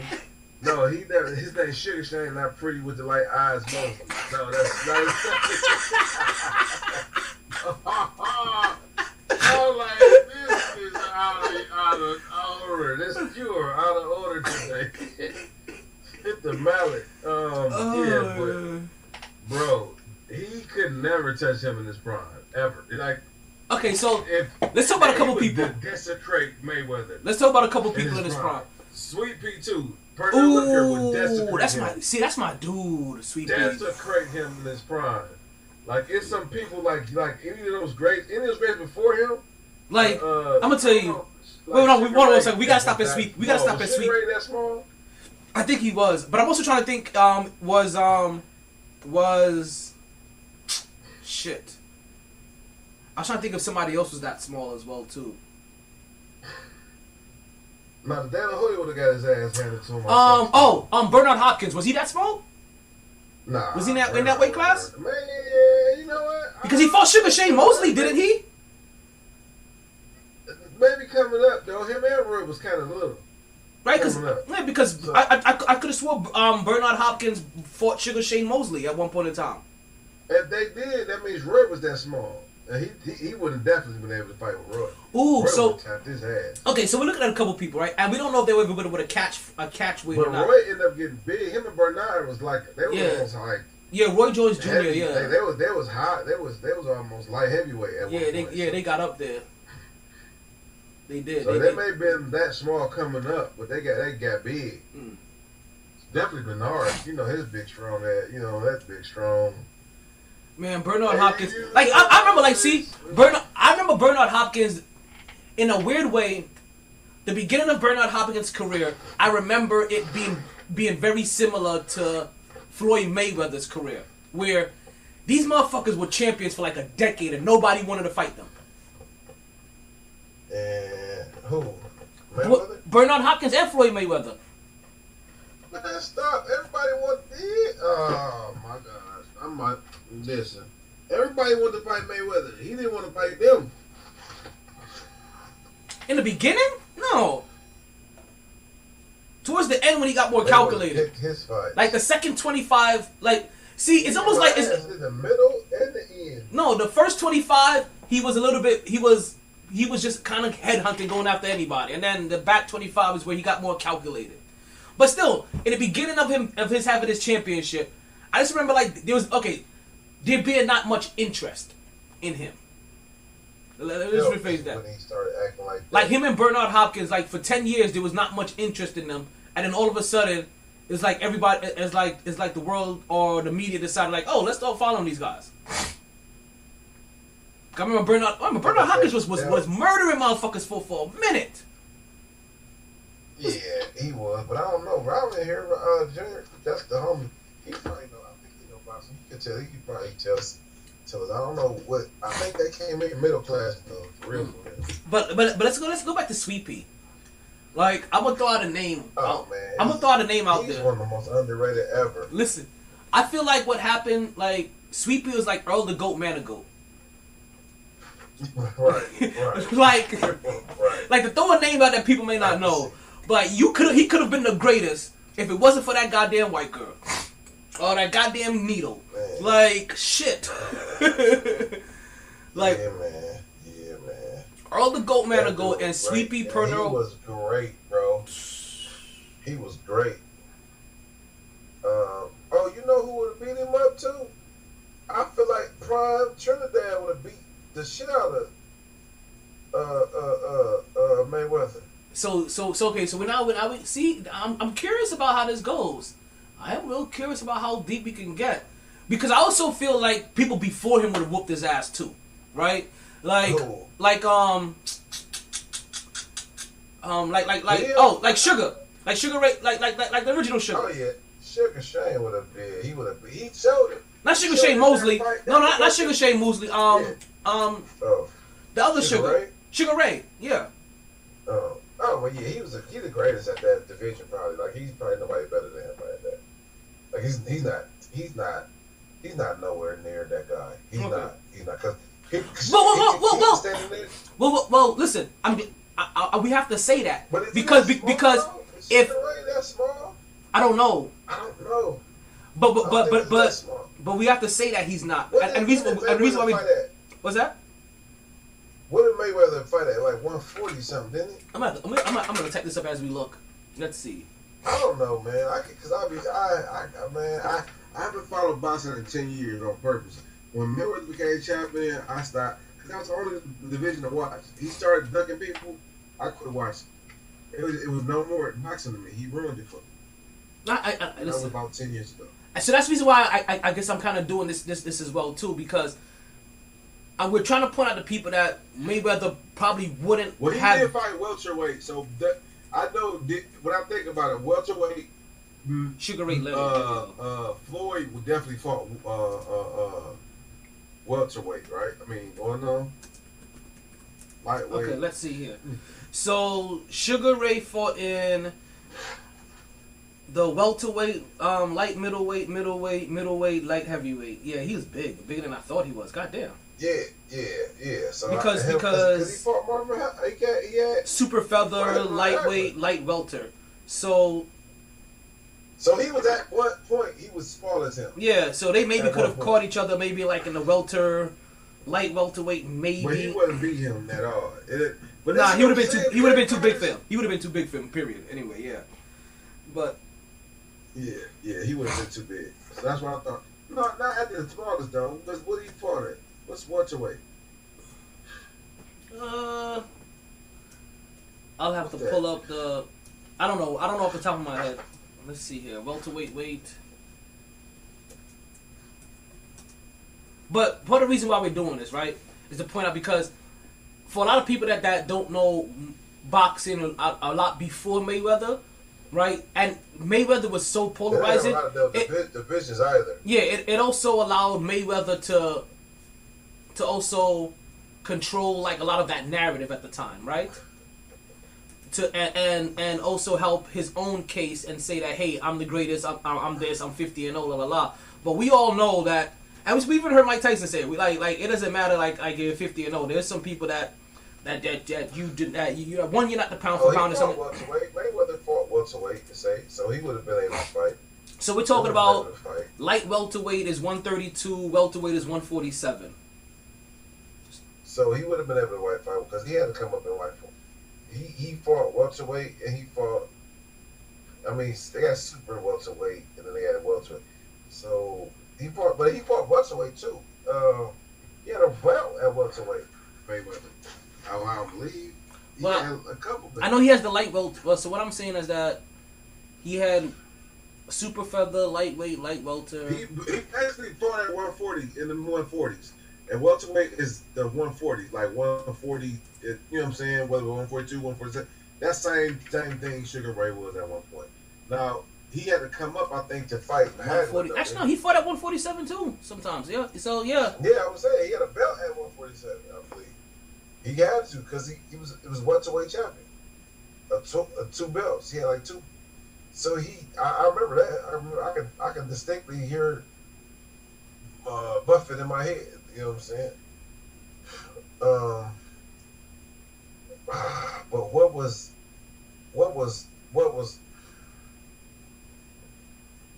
man? He would have got murked though. It wouldn't have been. So chance. it looks like he fought. You talking about a guy who had all around game and he was a craftsman? He would have beat that guy up. Okay, so let's see here. Mayweather won his first title at super featherweight. Right, and then he made the step up to lightweight when he took on Jose Castillo twice, and then featherweight moved up another division lightweight to fight DeMarcus Curley and Henry Brussels and Arturo Gotti.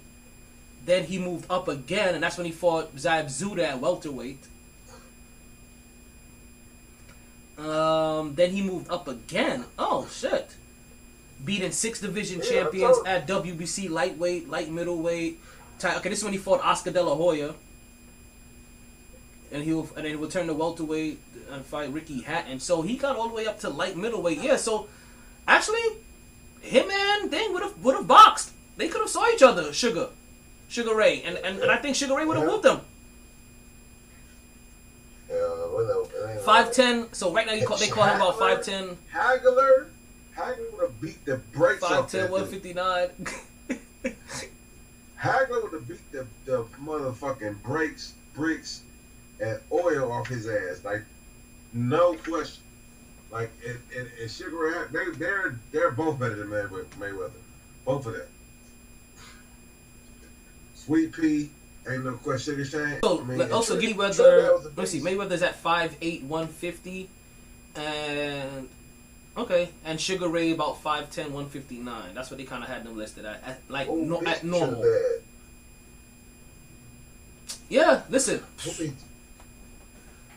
So listen, and again, to remind people like Puerto Rico, like, wait, what for doing this? Because Mayweather like to call himself like the best ever, and pound for pound, like we like people that really watch boxing, like we Mayweather was just polarized. You either liked him or you didn't like him.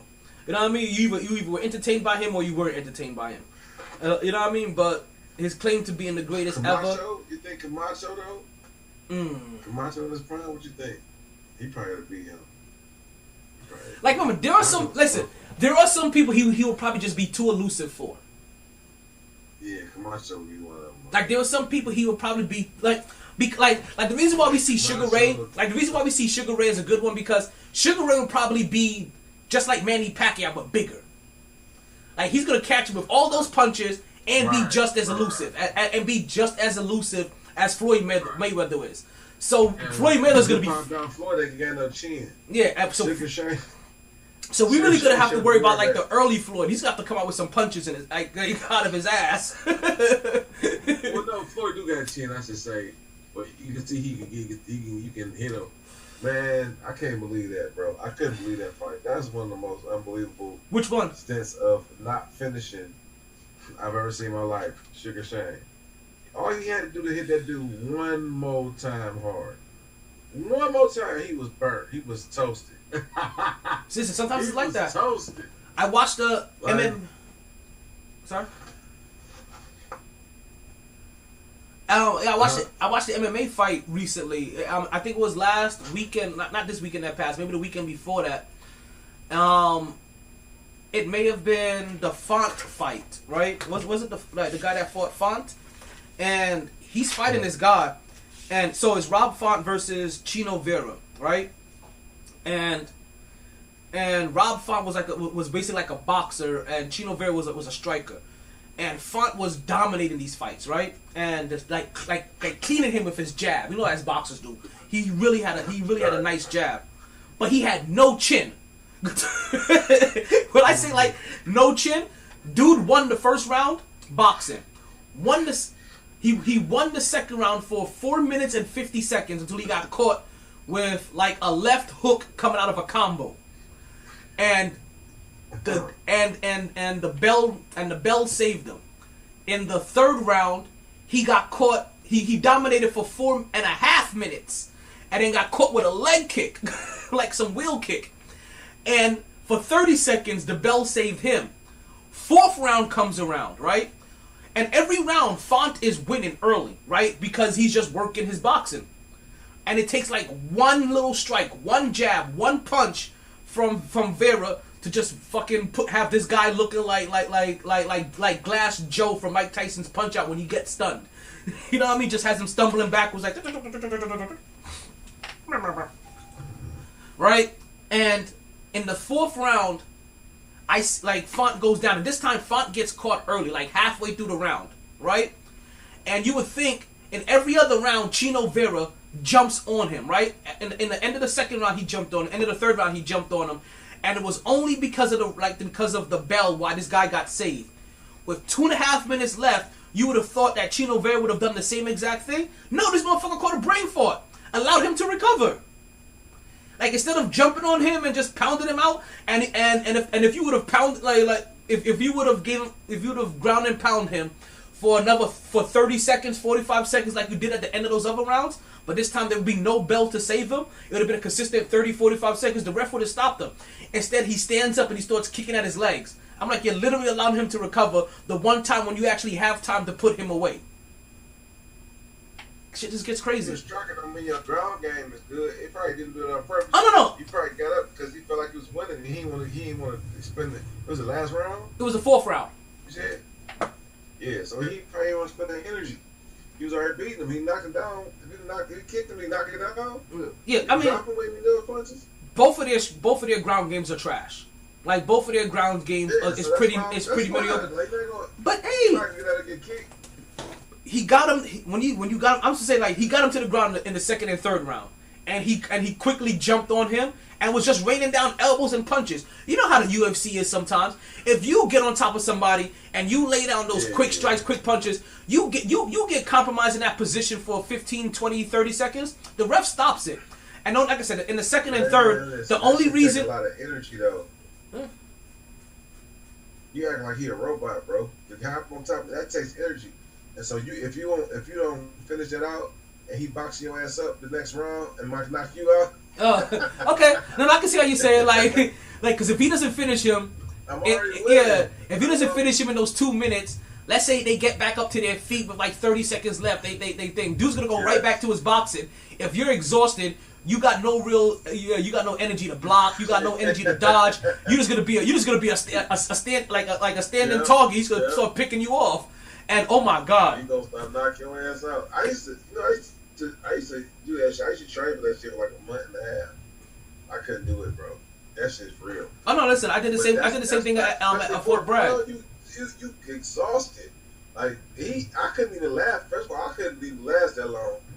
You got one more round to go, and you know he's a good boxer. And y'all if you don't finish this dude off, if you feel like you can't, just don't do it. They tell you that makes sense.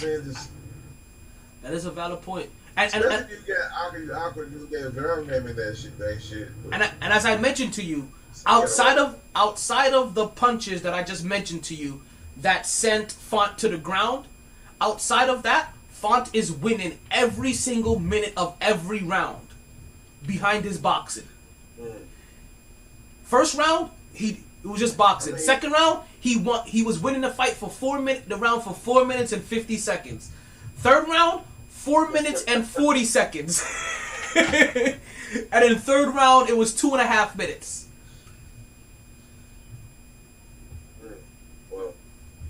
So he lost though. No, Font ended up losing. Like those basically those knockdowns at the end of every round was enough for him to steal those rounds at the end of every single round. Also, the funny thing about it, Font is landing the majority of the punches as well. It's just that when Vera did hit him, it hurt, or it put him on his ass. So dude was so Font is catching him with 15, 20, 30 punches, like catching him all the time. Vera may only hit him like 3 times in a round, but those 3 punches. Who that remind you of? What's that? Who that remind you of? Who's the master at that? No chin. Win around for all the fight, and then as soon as you losing and then come in at the end of the round and just be like, wow, just even it up or win a fight. Oscar De La Hoya? No, I'm talking about UFC. I thought. Oh. Who does that remind me of the UFC? Yeah. Who the king at that? You know for sure. Legend or current fighter? Current fighter. Champion? Is he? I don't know. Good question. I can't even remember. Okay. All right. Okay. I'm sure I don't know if he's champion, but he definitely a motherfucker. He ain't no champion now. Okay. I'm just thinking, like, was he ever champion? Okay. So it's not. So it's definitely not too obvious things I'm thinking of. Damn. It's obvious. Yes, it is. It's pretty obvious when it hits you. Damn. You're not thinking no, because you don't know if they were a champion or not. And the 3 people I'm thinking about were definitely champions, and you would know. Because I'm thinking about Conor McGregor, Adesanya, or Brock Lesnar, and they all were champions. The other people that come to my mind is maybe Tito Ortiz, but he was also a champion. So like I'm trying to think like, damn, who may not have been a champion? Like you can't remember if they were a champion or not. And when they had fights, they stole rounds at the end of rounds. And never made it to be a champion at that. I don't think he's a champion though. I just don't think he ever. And he's a current fucking. So he's a current fighter. Current fighter. But he's definitely not the current. Trying to think, and he steals rounds. No, exactly. No, that dude that's gonna win, he might get beat up the whole fight, but then Cormier. You know what I'm saying? Oh well, I guess Cormier was kind of like that. Or Cormier just kind of slays on you like early in the round and never let you. He's not really. And you know what though? He's not fighting no more. Before we actually get into our hard break and what happens, is explain our hard break because it's really for the people that are listening through the Podbean app. As you guys know, with the Podbean app, you only get about two hours of live time. So what happens right around is going to happen pretty soon is that we're going to lose the feed on Podbean. But I do have another one already set up in the live in the live section for you guys. During that time when I lose you guys, I'm gonna be playing a commercial for everybody else. So everybody will be hearing a commercial for you people on Podbean. I'm gonna lose you for a second, but if you go and look for the link, we'll be right back up. And when you come join us, if you come join us immediately, you'll be hearing the tail end of that same commercial. And let's let you guys prep, because sometimes I lose track, and we might get cut off in mid conversation. I'm like, oh shit, I missed the fucking cutoff. But the cutoff is coming in the next 4 minutes and 4.5 minutes. Now, damn. Okay. So he's a current fighter in the UFC. He ain't no champion though. I don't think he might have. I don't even think. I just don't know. I know he. Okay. Oh, that's what I'm saying. So shout out to Cormier, because Cormier was just announced to be inducted into the Hall of Fame. So they announced that during the UFC he don't fight 270. no more though. Like that, he's not current. Like, he just fought. Like, but see, he's not. But he's not fighting though. Yeah. Bro. You know what I mean? Yeah. He's kind of he's announcing right now, and he hadn't fought in like how many years? Yeah, I think he fought. I think he kept on fighting because the belt was either vacant, or there's only one guy in that division that he can't beat actually. And who is it? Oh, it's the steroid user. And the steroid user that does cocaine. What's his name? Bones Jones. There we go. Bones Jones. No, man, it's so crazy because you were so close. You were so close. You were like right there. Like that shit crazy. If you give up, I can tell you. But Bones Jones, he was the one guy in that division that he just couldn't beat. Everybody else in that division, Cormier basically ran. Oh, and then I think somebody came at the end that beat him, and then he ended up beating him back or some shit like that. But that was the one guy in that division that he'll run through everybody, and then he just couldn't beat Bones Jones, or he'll get all the way to fight Bones Jones and he'll lose him, and then Bones Jones, you'll find out right after the fight that Bones Jones didn't pass the urinalysis, or he came up hot for steroids, or he popped elephant tranquilizers, and it'll make sense on why your ass couldn't get knocked out, or you wouldn't submit when your fucking arm was by your fucking kneecap. You know what I mean? Like see, I hate that's why I'm like, yo, these guys deserve to be suspended because then when they talk about them being pound for pound, or they talk about being such great fighters, you act like, oh, the reason why they weren't being knocked out was because they were on steroids. Like, how do I know how strong your chin is without fucking roids? How do I know how good you are when you're not juiced, if you're not juiced up? Like, everything about you is fugazi. Alex Rodriguez? Sorry. Fuck Texas. I'm so mad at Texas right now.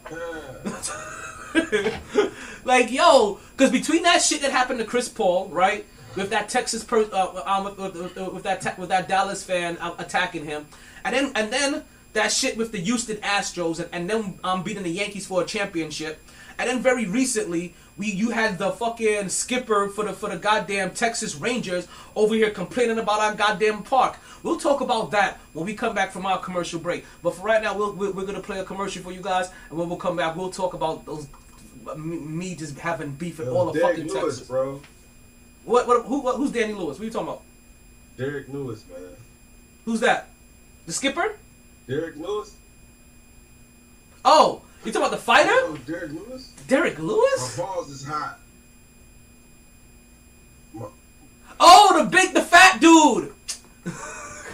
Not fat, but he got the gut. He got a gut, and I've never seen a fight he won. Never seen a fight he won without. It's like, and at the end he just knocked him motherfucker out, bang. Yeah. I don't know who knocked nobody out, but the dude lose the whole fight. And then just clips him at the end. He clips somebody, right? Literally 4 minutes 50 seconds of the 5th round. Bow! Like, bow! What? Yeah. That is him. That is definitely him. That is definitely him. Shit. That is the most entertaining person in sports entertainment. He definitely is one of them. He But said, I gotta take this shit off. My balls is hot. Ah! And with that, we're gonna take so many sound bites though. We're gonna take our commercial break. Go ahead with your commercial, big dog. My bad. They didn't join this team to win championships or become famous. They joined because there is important work to be done, and only some able to do it. They are brighter, better educated, led, and equipped than any team in history. They are doctors, lawyers, engineers, technologists, and combat troops, all prepared. They didn't join this team to win championships or become famous. They joined because there is important work to be done, and only some able to do it. They are brighter, better educated, led, and equipped than any team in history. They are doctors, lawyers, engineers, technologists, and combat troops, all prepared for whatever comes their way. You'll find them where the lights don't flash, and the only contract they sign is with themselves and their country.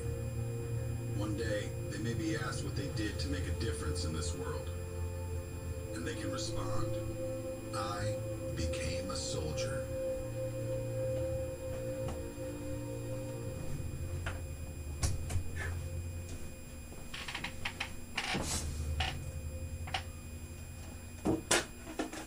Alright, we are back with the Mighty Sports Podcast. I'm still your host, the one and Galantoma Taylor, aka Mr. Energy, aka the Motor Mouth of the South.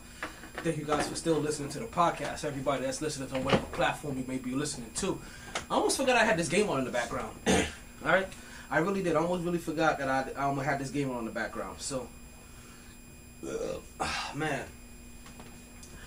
Before I get into my beef with Texas, as you guys have heard, that I am definitely beefing with Texas. Like I said, that shit, that stuff they pull with Chris Paul, that shit is unacceptable. But also, you've heard of my other beefs with Texas organizations around the sports world.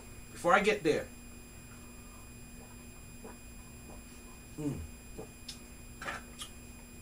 Publix lemonade is fire. Publix lemonade, that's my local store. If your supermarket makes its own lemonade, try it out. See how it is. It may be fire.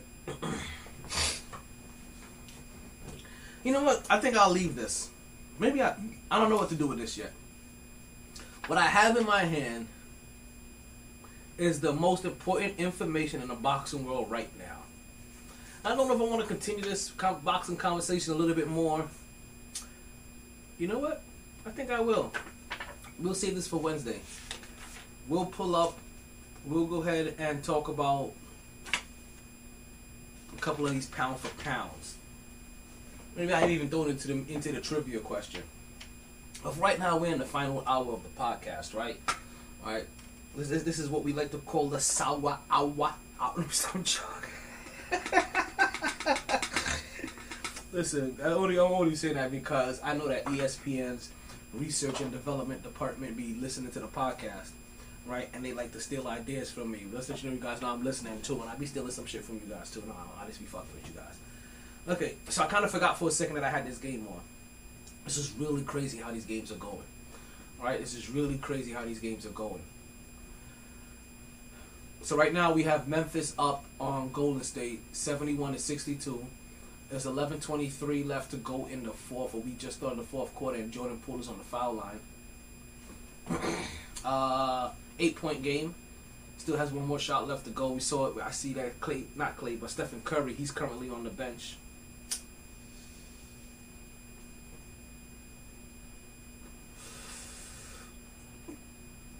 Okay.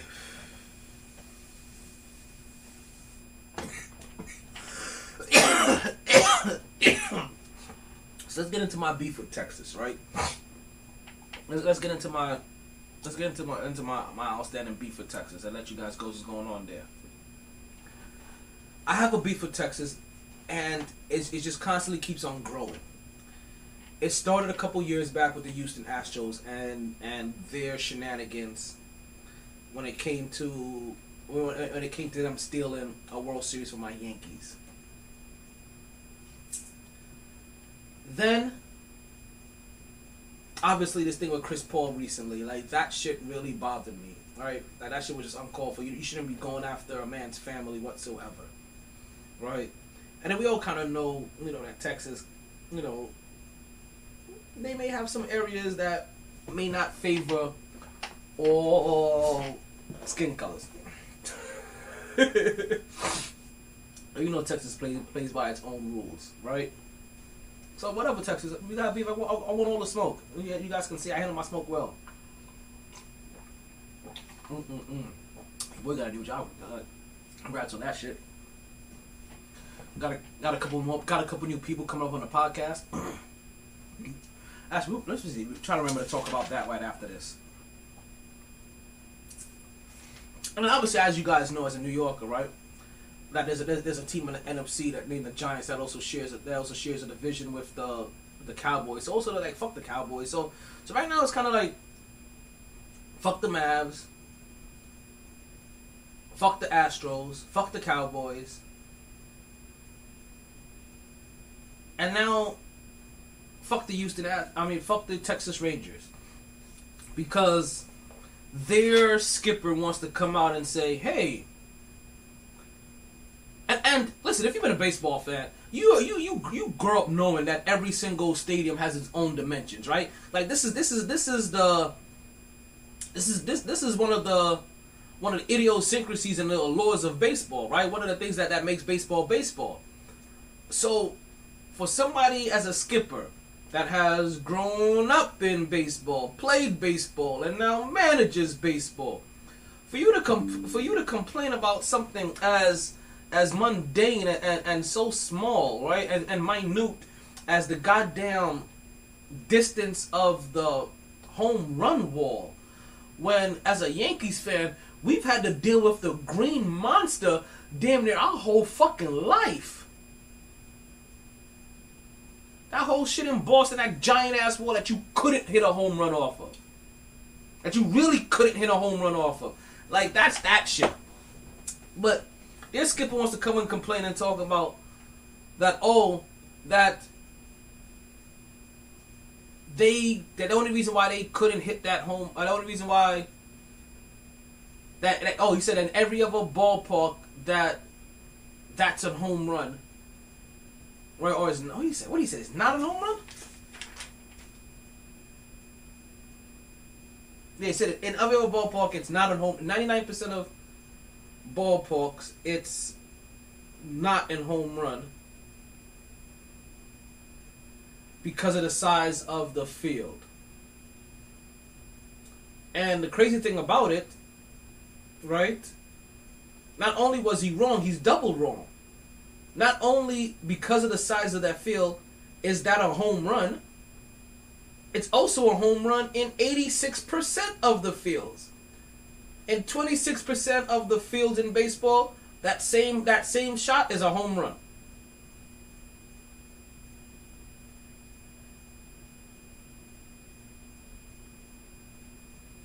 So that's 86%. Not 99% is not. Actually, it's 86% that it is. And the other bitch-ass thing about it is that in that same game, one of your players hit a home run to that same exact side. So you're complaining that one of the Yankee players hit a home run. And you're saying that, oh, we got lucky because that wouldn't have been a home run in 99% of the fields. Out there. That we have some kind of weird-ass dimensions to our field, but nope, that's not the case. In majority of the fields out there, actually in every field except for 4, that's a home run. And one of your dudes hit it there early. What the fuck are you guys saying? Fuck Texas at this point in time. Like at this point in time, I guess I'm just beef with all of Texas. Like, so I guess Luke is gonna be the next star on my list that I'm gonna have to start going after. That's what you know, Chill Will. Like, because of this. Right? Because of this incident right here, I am just going to officially just start hating all of Texas. Like, I've already had issues with the Dallas Cowboys. I've already had issues with the Houston Astros. I might as well just go ahead and go ahead and just and now we got issue with the Dallas Mavericks fucking with Chris Paul's family, because you can't fuck with players' families. And now the Texas Rangers shit. I might as well throw all of Texas in and say fuck all of Texas. The San Antonio Spurs beat my Knicks for a fucking championship. So, fuck Texas. Like, Listen, right now I'm beefing with Texas, I'm beefing with Atlanta, I'm beefing with Miami, and I'm beefing with Boston. Like those are the 4 cities like I am beefing with. Like I'm realizing like I'm picking on some major motherfuckers that have a lot of loose gun laws and very warm climate. So like, with Dallas, what's your issue with Dallas? Just be making shit up. The Dallas Mavericks, no. Hold on. Wait, what? How do you have a beef with? Because before I get to you, Chill Will, I see some comment. I have a beef with Atlanta. Well, damn. Okay, so I'm gonna give you the short. I'm gonna give you the short story one first. I'm a Knicks fan, and I don't like Trae Young because of what happened last year. Right, so that's my beef with Atlanta. And then the one that has a long ass story is I've had a beef with Matt Ryan for years of people not holding him accountable while he has had Hall of Fame receiving talent around him his whole entire career. And yet for some reason he doesn't get talked about for coming up short at any point of given time. Like he just kind of like flew under the radar of failures. So that's kind of my beef with Atlanta. Yeah, so that's my beef. That's my beef with Atlanta, and then now my beef with Texas, and on my beef with my beef with the Mavs is the shit that happened with Chris Paul's family. We talked about it earlier in the thing where that teenage boy was over here putting his hands on Chris Paul's family. So that's adding to my issues with Texas. So I'm like, you know what? Like why fight it? Apparently Texas wants to smoke. Apparently Texas wants to beef with me and the podcast. So we're beefing with Texas now. The Mighty Sports Podcast is officially, and I got people in Texas that I love. My Mighty Sports Podcast is officially beefing with Texas. Like, cause I got people down here in Miami that I love. So we're beefing with Texas, the whole state of Texas, right? We're beefing with Florida. We're beefing with Boston, Connecticut, New England, that whole entire area up there, and just the city of Atlanta. I don't know if we're beefing with all of Georgia yet, but I think just the city of Atlanta right now. I'm telling you, eventually it's gonna be us against the United States.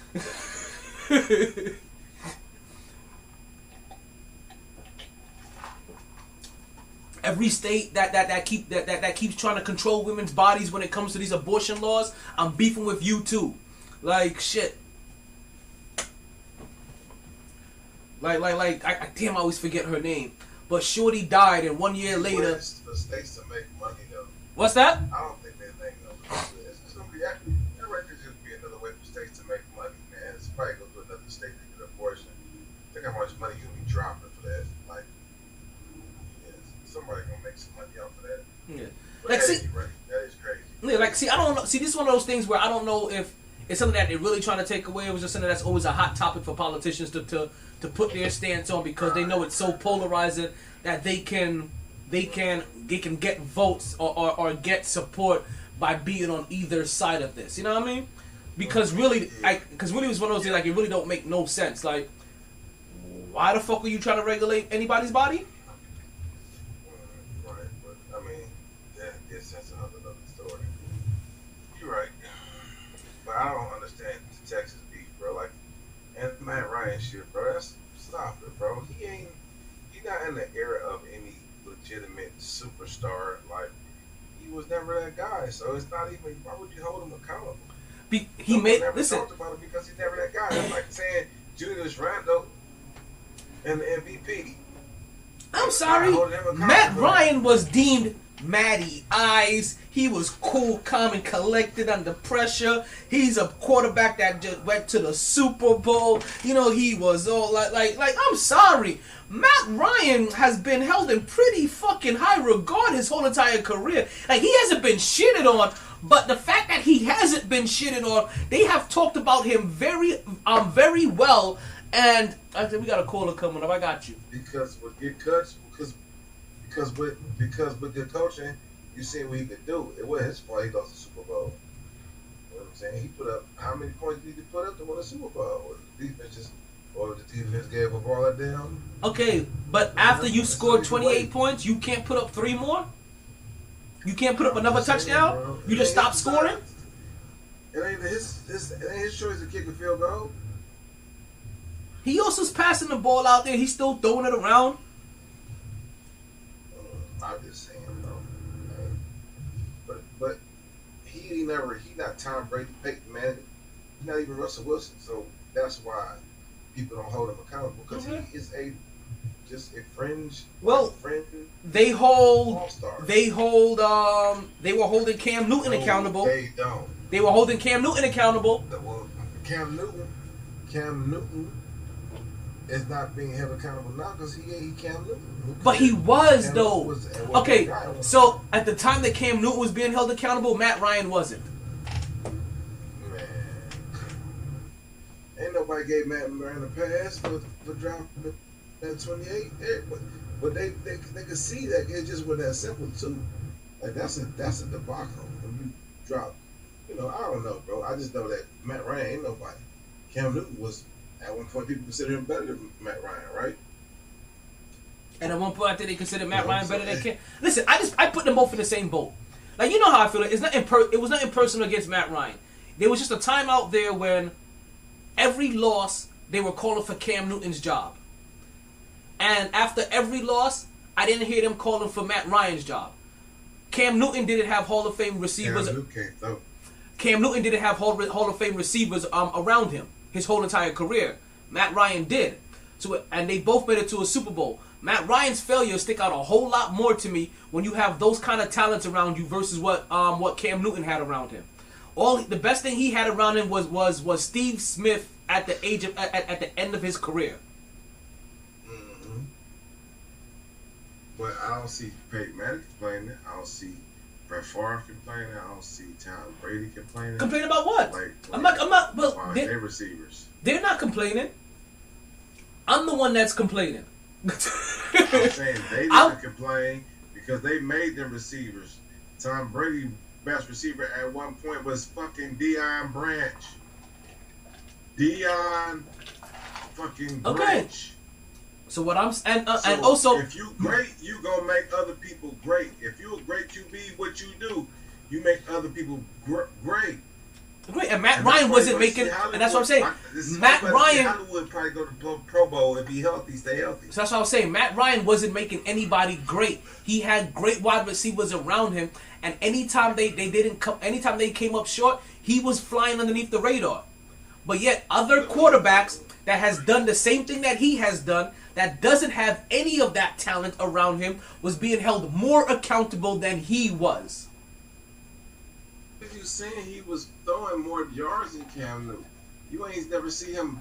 You can see him throw for 5, whatever, thousands of yards. You know what I'm saying? I don't know that. See, between him and Cam. But do you fully know that Cam Newton can't throw for 5,000 yards if you gave him the same kind of offensive weapons that Matt Ryan has? Matt Ryan had Hall of Fame weapons his whole career. Okay, so I'm just saying you act like Cam went to the Super Bowl with shit. Kind of did. Here we go. This is the part where the disconnect happens because you're on one end you minimizing, and then the other end you just minimizing to accentuate. Like you can't say that they had the shittiest team in the world, but they went to the Super Bowl. I didn't say the shit. Whoa! I didn't say they had the shittiest team in the world. Meaning offense, like. I'm saying that their team was never on the caliber of Matt Ryan's teams. Because It's offensively. Because he never had anybody on the caliber that Matt. Who was his running back? Who was his running back? Jonathan Stewart was his running back. Who was it? Who else was the NFL was down after that season. No, they had that young, the small. He was cold too. Warwick Dunn? No, he kind of was like Warwick Dunn-ish. He was cold for not. It was Jonathan Stewart played behind him. What's his name? The kind of peasy head. Go ahead. You know what you want to say. The pretty motherfucker with the light eyes. Oh my God, that's not what I was saying.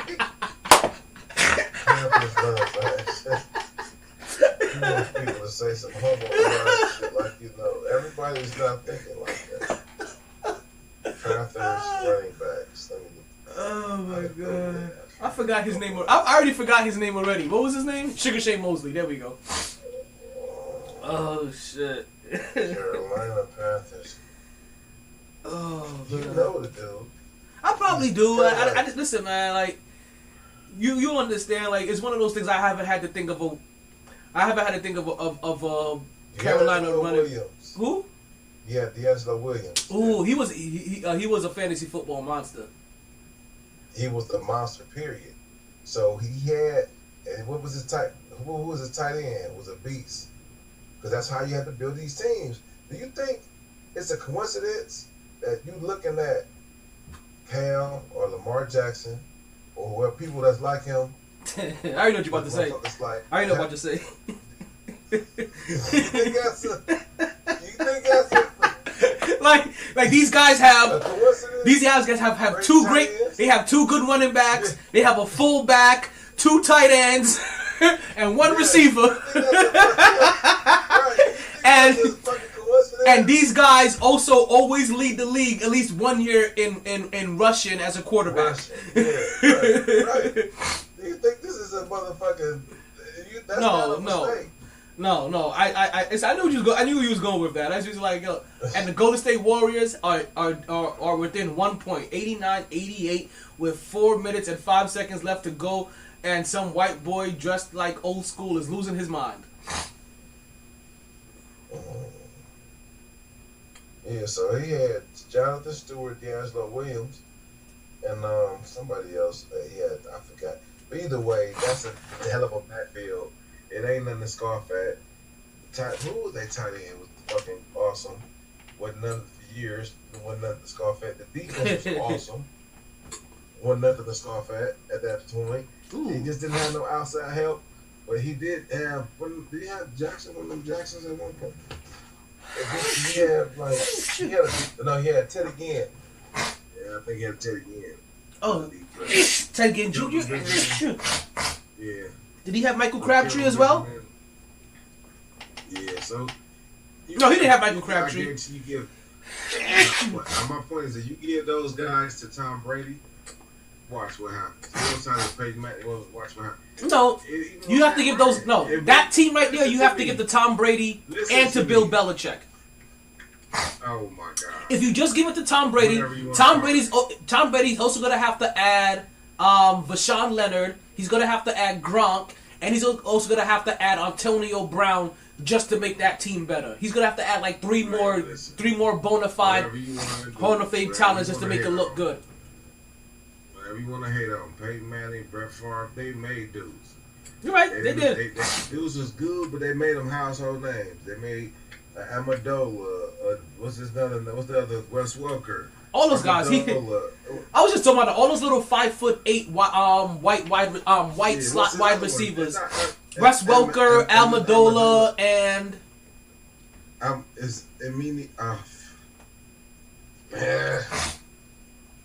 Yeah.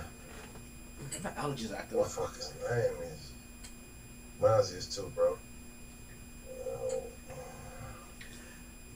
Because Wes Welker was the guy that was taking too much, that was basically doing too much MDA, and he concussed himself out of the league.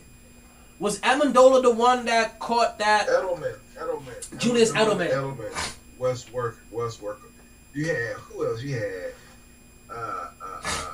like I said, Deion Branch. So even Julius Edelman or Amendola killed somebody. What's that?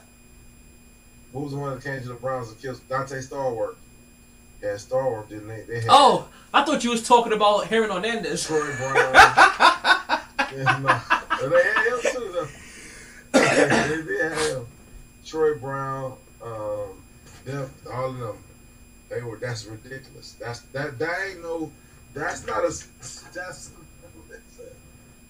and so you're right. He done had some Hall of Fame talent, but Julio, to be honest, he throwing a lot of those yards when Julio was not even in the fucking. Julio hurt half the year. So you can hit on him all you want. No, but right after, remember, he wasn't even there. right after Julio, see, Remember, there was always a He transition. was still throwing for yards. No. I ain't saying he was awesome. But definitely threw the he always had that Hall of Fame talent at wide receiver because as one faded off, he always had somebody to overlap him and then transition to the next guy because he started off with Roddy White and Gonzalez. what? Roddy White. Gonzalez. He had Tony Gonzalez, Roddy White, Julio Jones. Who did he have before Julio Jones? Yeah, you're right. Roddy White. Was it Roddy White? He ain't had nobody. It was Gonzalez. Gonzalez was there. He had no wide receiver before then. And then who did he have after Julio Jones? Julio. I can. You can Google it. Yeah, I'll Google it. So if you look, there was always a transition. He's always had a Hall of Fame wide receiver, or a Hall of Fame receiver, whether it's at tight end or at wide receiver. He's always had it. Man, he had Julio Jones. That's it, bro. Or maybe he had. I don't know. I thought Matt and Tony Gonzalez was there at the same time. Yeah, I think there was. I thought they were. He had no. My point is, Roddy White is of course cool, but he ain't. You know what I'm saying? But even when Roddy White was there, Roddy White had somebody to the other side of him. Roddy White wasn't there alone. I don't know. It was the other Michael Jenkins, maybe. I don't know. I don't know what Ohio State. Michael Jenkins, the wide receiver, he went to Ohio State. I think Michael Jenkins was there. And he was decent. But other than that, I can't tell you. Shit, I don't know. Okay, so yeah, he didn't have nobody. You can't think about nobody. He didn't have nobody. He always had somebody. I just wasn't in the mind frame to go down Roddy White. He had Roddy White, and they got the Julio. Because even when Roddy Gonzalez, but who's their running back though? Warwick Dunn. Yeah, so I don't know. So he had Stephen Curry, step back three, misses it.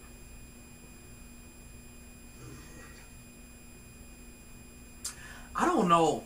There's a small part of me that feels like I don't have to worry about Stephen Curry hitting 3-pointers in the last 3 minutes of games sometimes.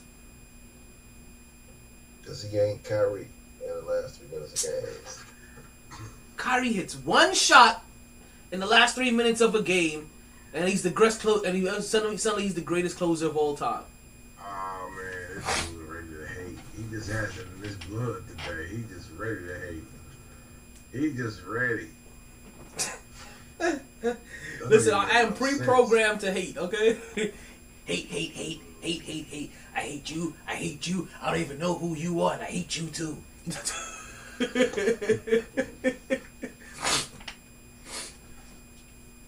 Okay, let's see. He was the last legs more. All right, so this game is coming down to the wire. All right, Memphis is currently up. It's crazy how Memphis balling. Who was Memphis coach again? Willie Green. Yeah, I'm surprised. I'm actually surprised. Is it Willie Green? Who was Monty? Who Monty coached? Monty coaches Phoenix. Yeah, so congratulations to Monty Williams. He won Coach of the Year. Yeah. I thought Willie. I'm gonna have to check to see how the final runnings came out. Monty coached New Orleans at one point though? Yeah, he was the first coach over there for Chris Paul. And then Chris Paul got him fired at the time. Yep. And then went back and that's ironic. And now he's loving him. And then the thing is that you gotta take that for you to fuck up. Yeah, but it is Willie. What you miss? And it is Willie Green, I think, for the coach for Memphis. Yeah, because all three of them used to be on the same team at one point in time. Or was it, you know what I mean? Him, Monty, and Willie Green were all. Yeah.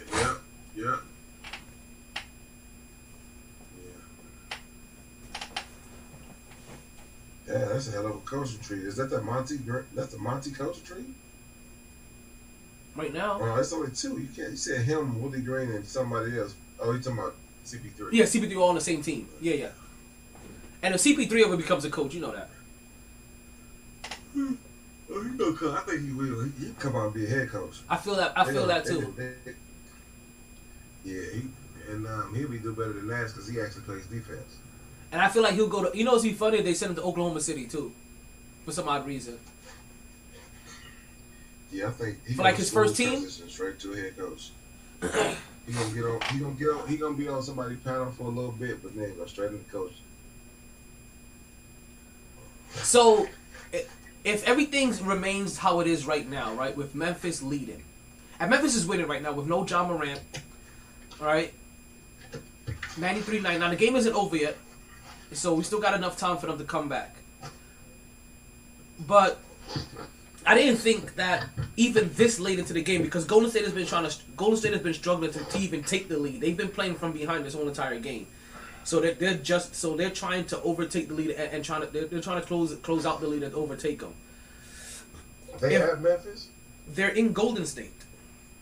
So every series right now is tied 2-2. Oh, man. So this is the crazy thing about him. So remember after the first two games, who was it? Miami was up 2-0. Who was up 2-0? Phoenix was up 2-0.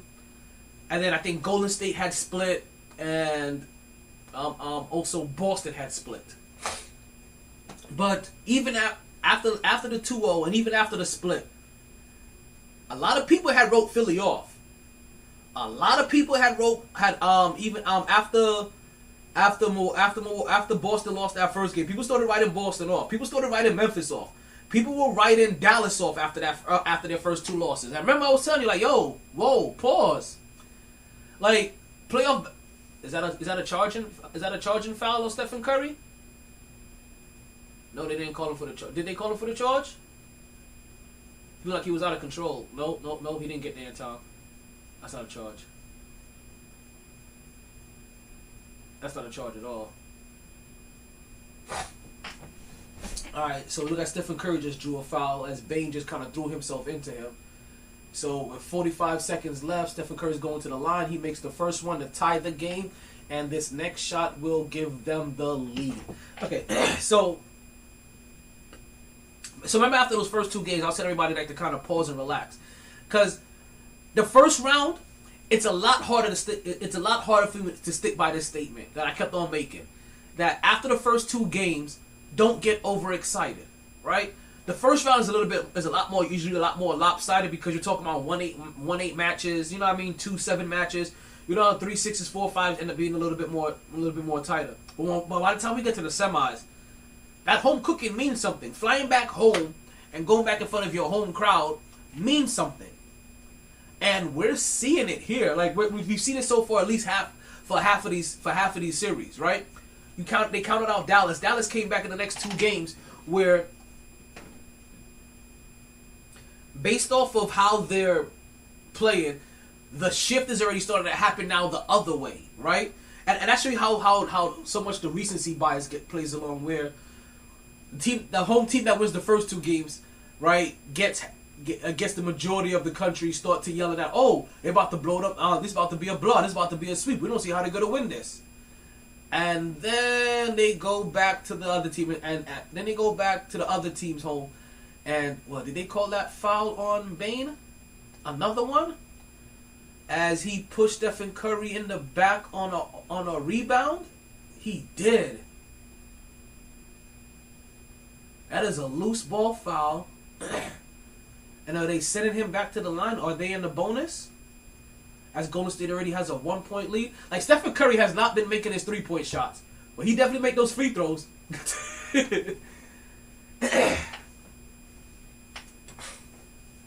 Let's see here.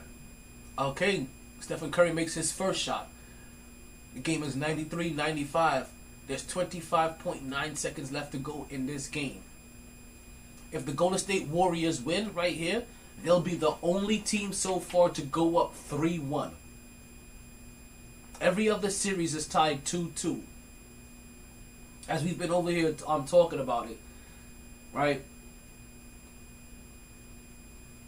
Dallas came back and they won their next two games after being down 0-2. And now it's making those same people that thought that Dallas was about to get swept. Now they're trying to wonder how is Phoenix going to win their next two games. Like, that's what that's how serious home cooking is. That's how filling home cooking is. Stephen Curry hits his second shot, and now we are looking at a 3-point game with 25.9 seconds left. We have a timeout on our hands. I see you, 989. I'll get you in here. Give me a second. As if you're really trying to call in. I don't know if that's an accident or not, but I sent you an invite to call in.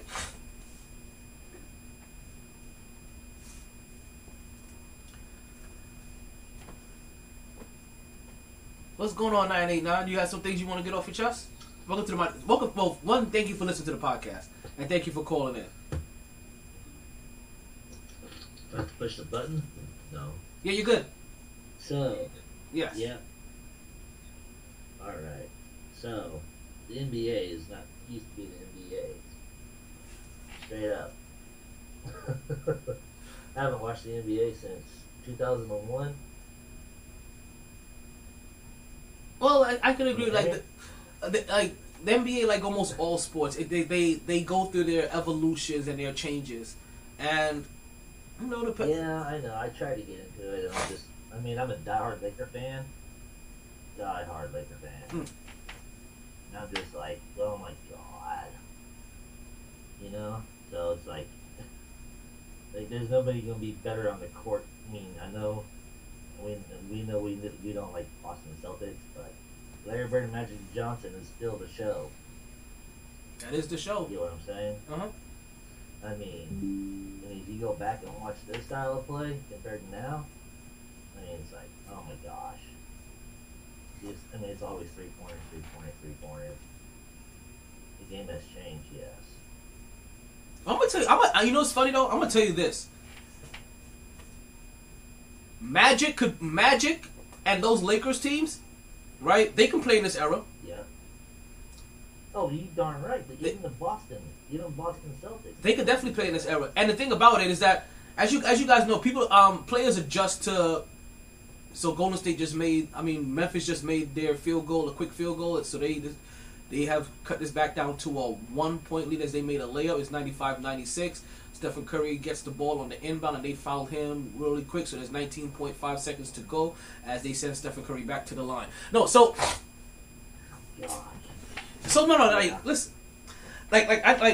as we know, as players adjust, like players kind of adjust to skill set, and I look at some of the players like Magic would have been a better 3-point shooter, and he would have been the kind of player that, but it's right. Magic would have been everything that they're hoping Ben Simmons could have been, and more. Or he's even everything. He's everything that they hope that LeBron should have been, and more. You know what I mean? If he'd have played this, because he would have pushed that ball. Or just even Luka. Could you imagine if Luka played fast?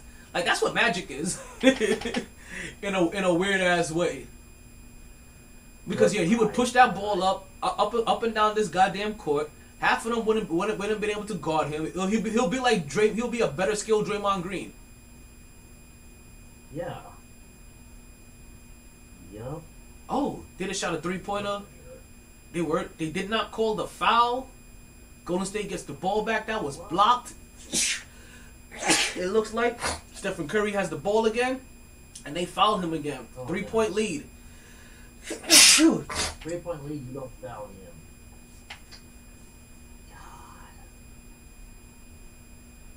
Let's see here. Come on, Grizzly. They get Jaren Jackson on the. So they had Jaren Jackson come up on a 3-point shot. They challenged it. I don't know if he got a part of the ball or if he just shot an air ball. But he also shot a deep 3 too. He tried to shoot a deep 3 in rhythm. So the Golden State Warriors is going to be the first team to put themselves in position to eliminate to eliminate their opponent in the next coming game. As it looked like they're going to go up 3-1 in this series.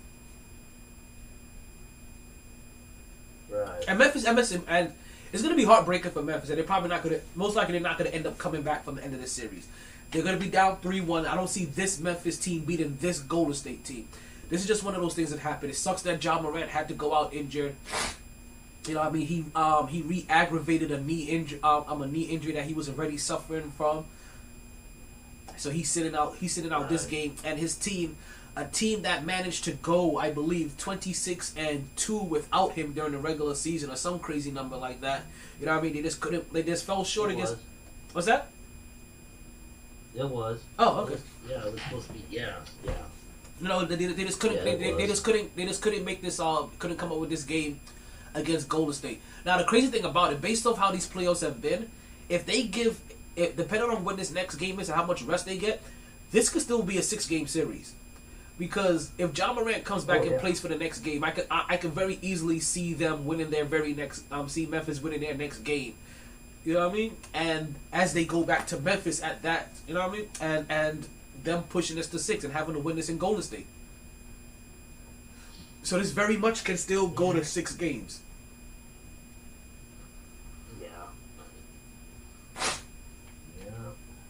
But 7 games is not likely, and this Golden State Warriors team, they are taking it. And this Golden State Warriors team is also they're also too experienced. Like I actually bet on Memphis to win the championship, but I really doubted that they were. I really just thought he was going to win the West, to be honest with you, not win the champ. I bet on them to win the West. They take another 3-pointer by Jackson. He misses that. Wiggins gets the rebound. They have to foul Wiggins again. 4.1 seconds left to go. 5-point lead, and now they send Wiggins to the line. As they try to get Jackson to make a 3-pointer twice now. His first 3-pointer was an air ball. His second 3-pointer clanks off the backboard. You was better off having Stevie Wonder shoot those 3-pointers.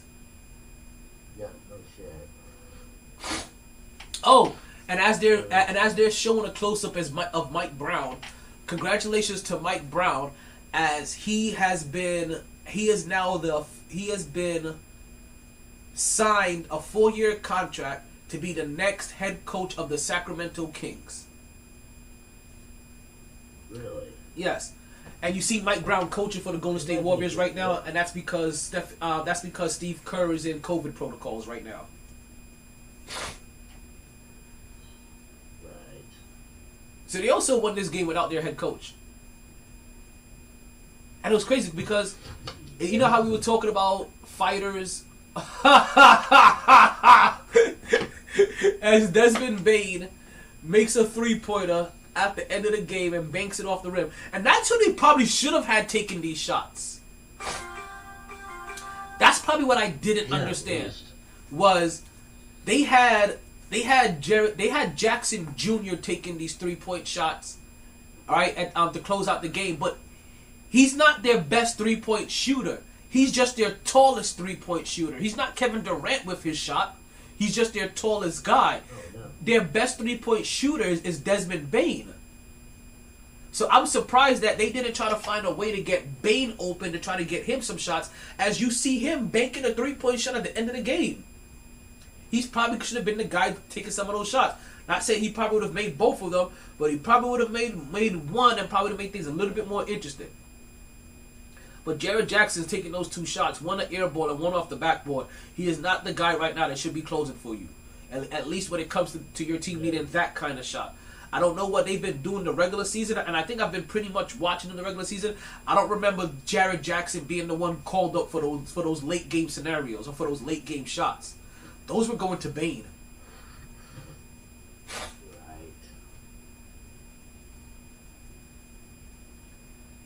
Stephen Curry finishes with 32 points, 10 for 25 shooting, 4 for fucking 14 from 3-point range, and 8 assists.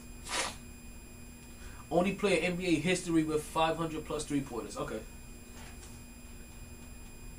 Yeah, I was watching Stephen Curry like, yeah, he was not hitting a shot, and then at the end of in the fourth quarter, he must have missed 5 3-pointers alone in the third quarter.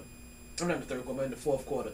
But where he struggles in 3-point range, he does not struggle from the free throw line. And when they put him at the line, he was clutch. And and as Giannis once said, "Listen, I made my fucking free throws and now I'm a champion." He said I couldn't make them, but now I made them. You got that right. Come on, Bucks. So now this is crazy, right? Because I like how these playoffs are playing out so far, because it just goes to show you how that overreaction after those first 2 games, how It really exactly is what it is. It's an overreaction, right? Like the playoffs are just one of those weird environments where teams that get blown out by 50 points in their first 2 games, they go back home and they reciprocate that ass whooping, and they end up winning by 30, 40 points, and you never know what's going on. I think that's what makes and then also because it was the playoffs and everything means something, but that's some of the beauty about the playoffs. Not just because it's win or go home or this is an elimination series, it's that you get some of the craziest turnaround in point differentials that you'll ever see. And if it's the regular season, you know, it's weird. I find it funny when it's the regular season. I feel like those point differentials get blown up a little bit more in the regular seasons as well too. And like, it's like, oh, how can the team lose by 30 points? You can't lose like this consistently and expect to be successful in the playoffs. When teams in the playoffs lose by 20 and 30 all the goddamn time, because you know what? Sometimes you just have an off night. Or sometimes a team just catches you after too much rest and they punch you in the fucking mouth. Or sometimes they're not ready for they're not ready for your physicality. And you know, so there's so many different factors that makes a playoff series or a playoffs game look so lopsided. But then after 4 games, it's dead fucking even. Yep. And honestly, the only one with that doesn't have an even series is the team with the most playoff experience in the playoffs. The only team in a commanding position right now is the team with the most experience and the most championship experience, and the team with the most rings right now in the playoffs. That's something to be said and to pay attention to as the Golden State Warriors continue to make their run. Because I know some people may not think about it when they think about Golden State, but they're the veteran championship team. We know that. I know Milwaukee just won a championship, and we have Toronto that pulled one off a couple years ago. So we haven't seen Golden State win a championship in a while. But look at the playoffs. Look at the landscape. Even before... Yeah, they're due. Yeah, even before we got to the last 8 teams that we had. When we still had 16 teams here. They were a veteran team, and they were a veteran championship team. They're the team with the most playoff experience, and the team with the most rings. They're the team that knows how to do this the most when it counts. And if they're all healthy, right, we may see Stephen Curry get his 4th ring. That'd be good. I wouldn't mind it. That would be good. I wouldn't mind it. I wouldn't mind Stephen Curry having as many rings as LeBron James, because you know he wants it. And that's something about it too, right? Oh, yeah.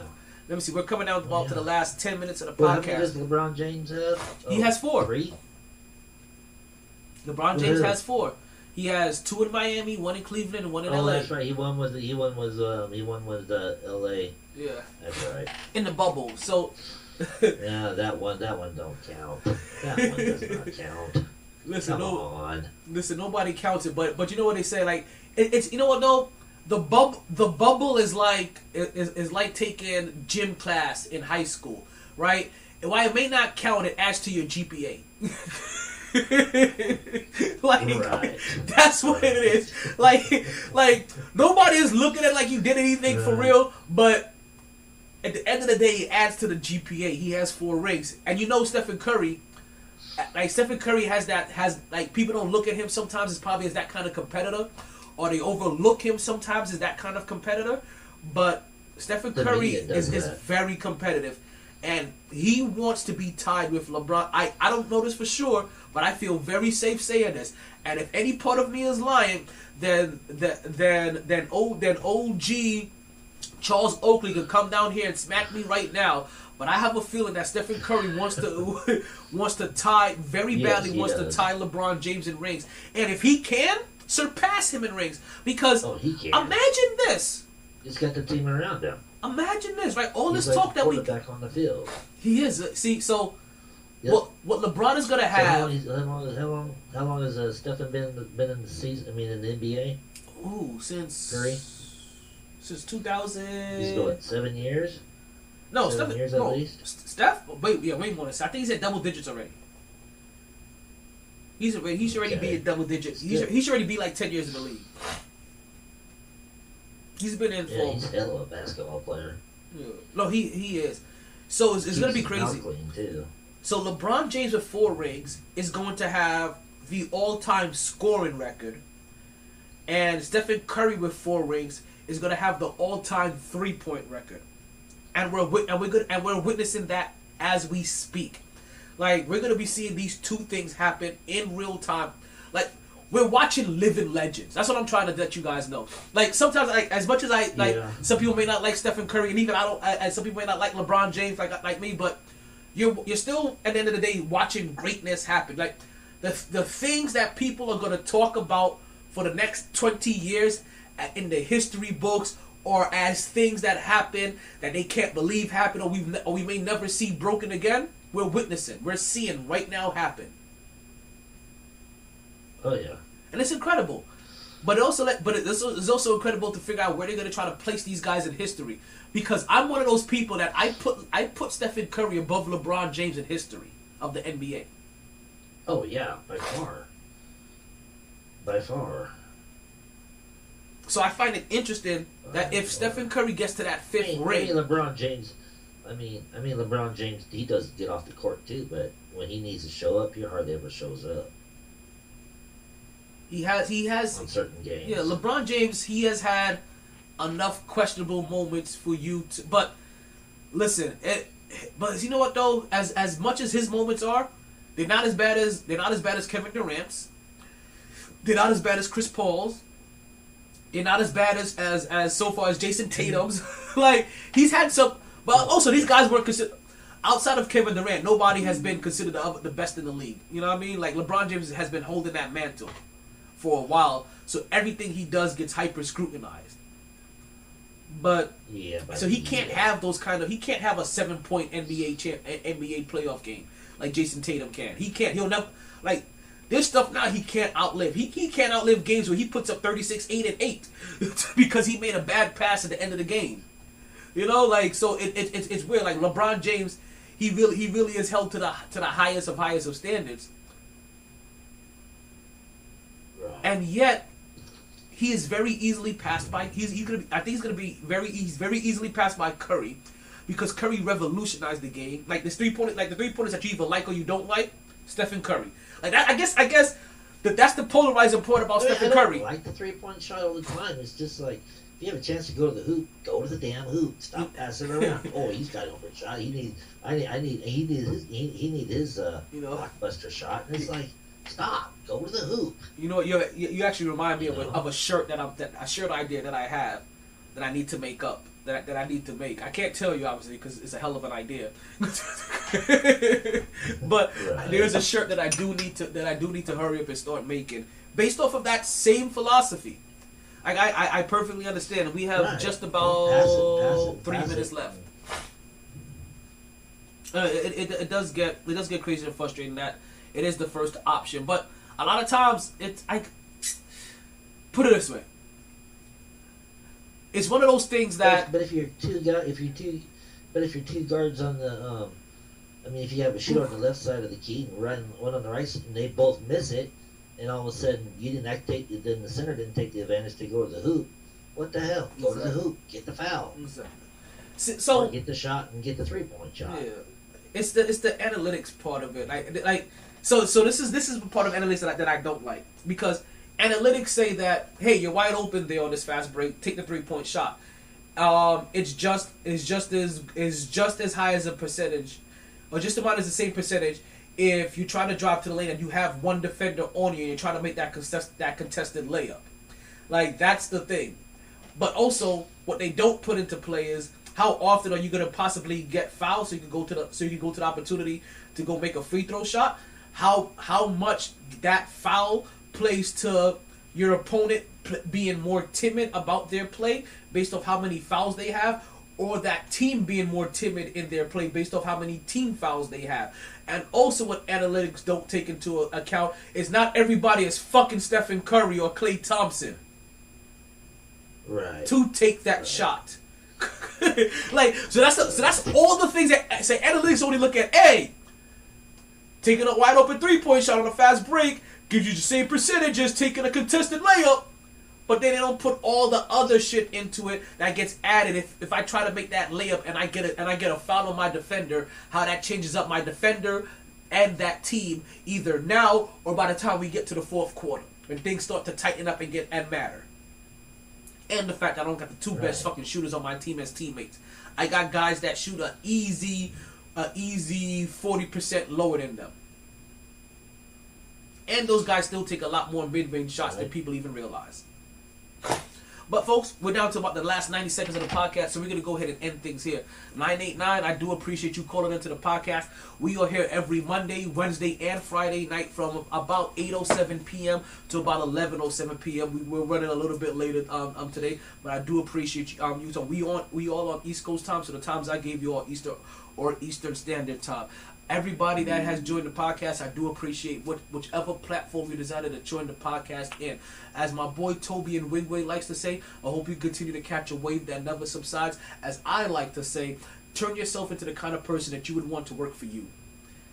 Everybody, I love you. I appreciate you spending the time with me. Hope you continue to have a wonderful rest of your week. We'll be back and joining you Wednesday live from Sharky's when we have our special interview with the owner, Richie, that evening. I'm out of here. Again, can you do me a favor, DJ MyT? Can you play my outro so I can stop rambling? Sorry, I tried. Honest. Did you see Tony Ferguson's face? The world couldn't keep me. He looked like a Goomba from Mario Brothers. No lag, no lag. Gonna share my talents with Podbean Live. Always knew I'd take the pod there. Just a lot later than a lot of listeners thought. Last of the real gabbers. Well, maybe not the last. Munchkin got good mic skills.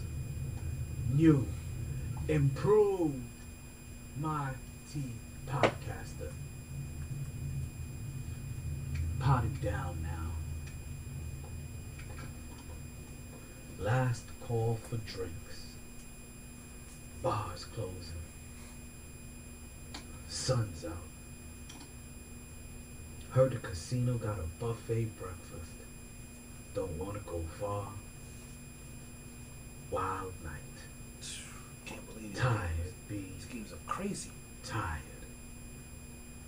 MyT Sports.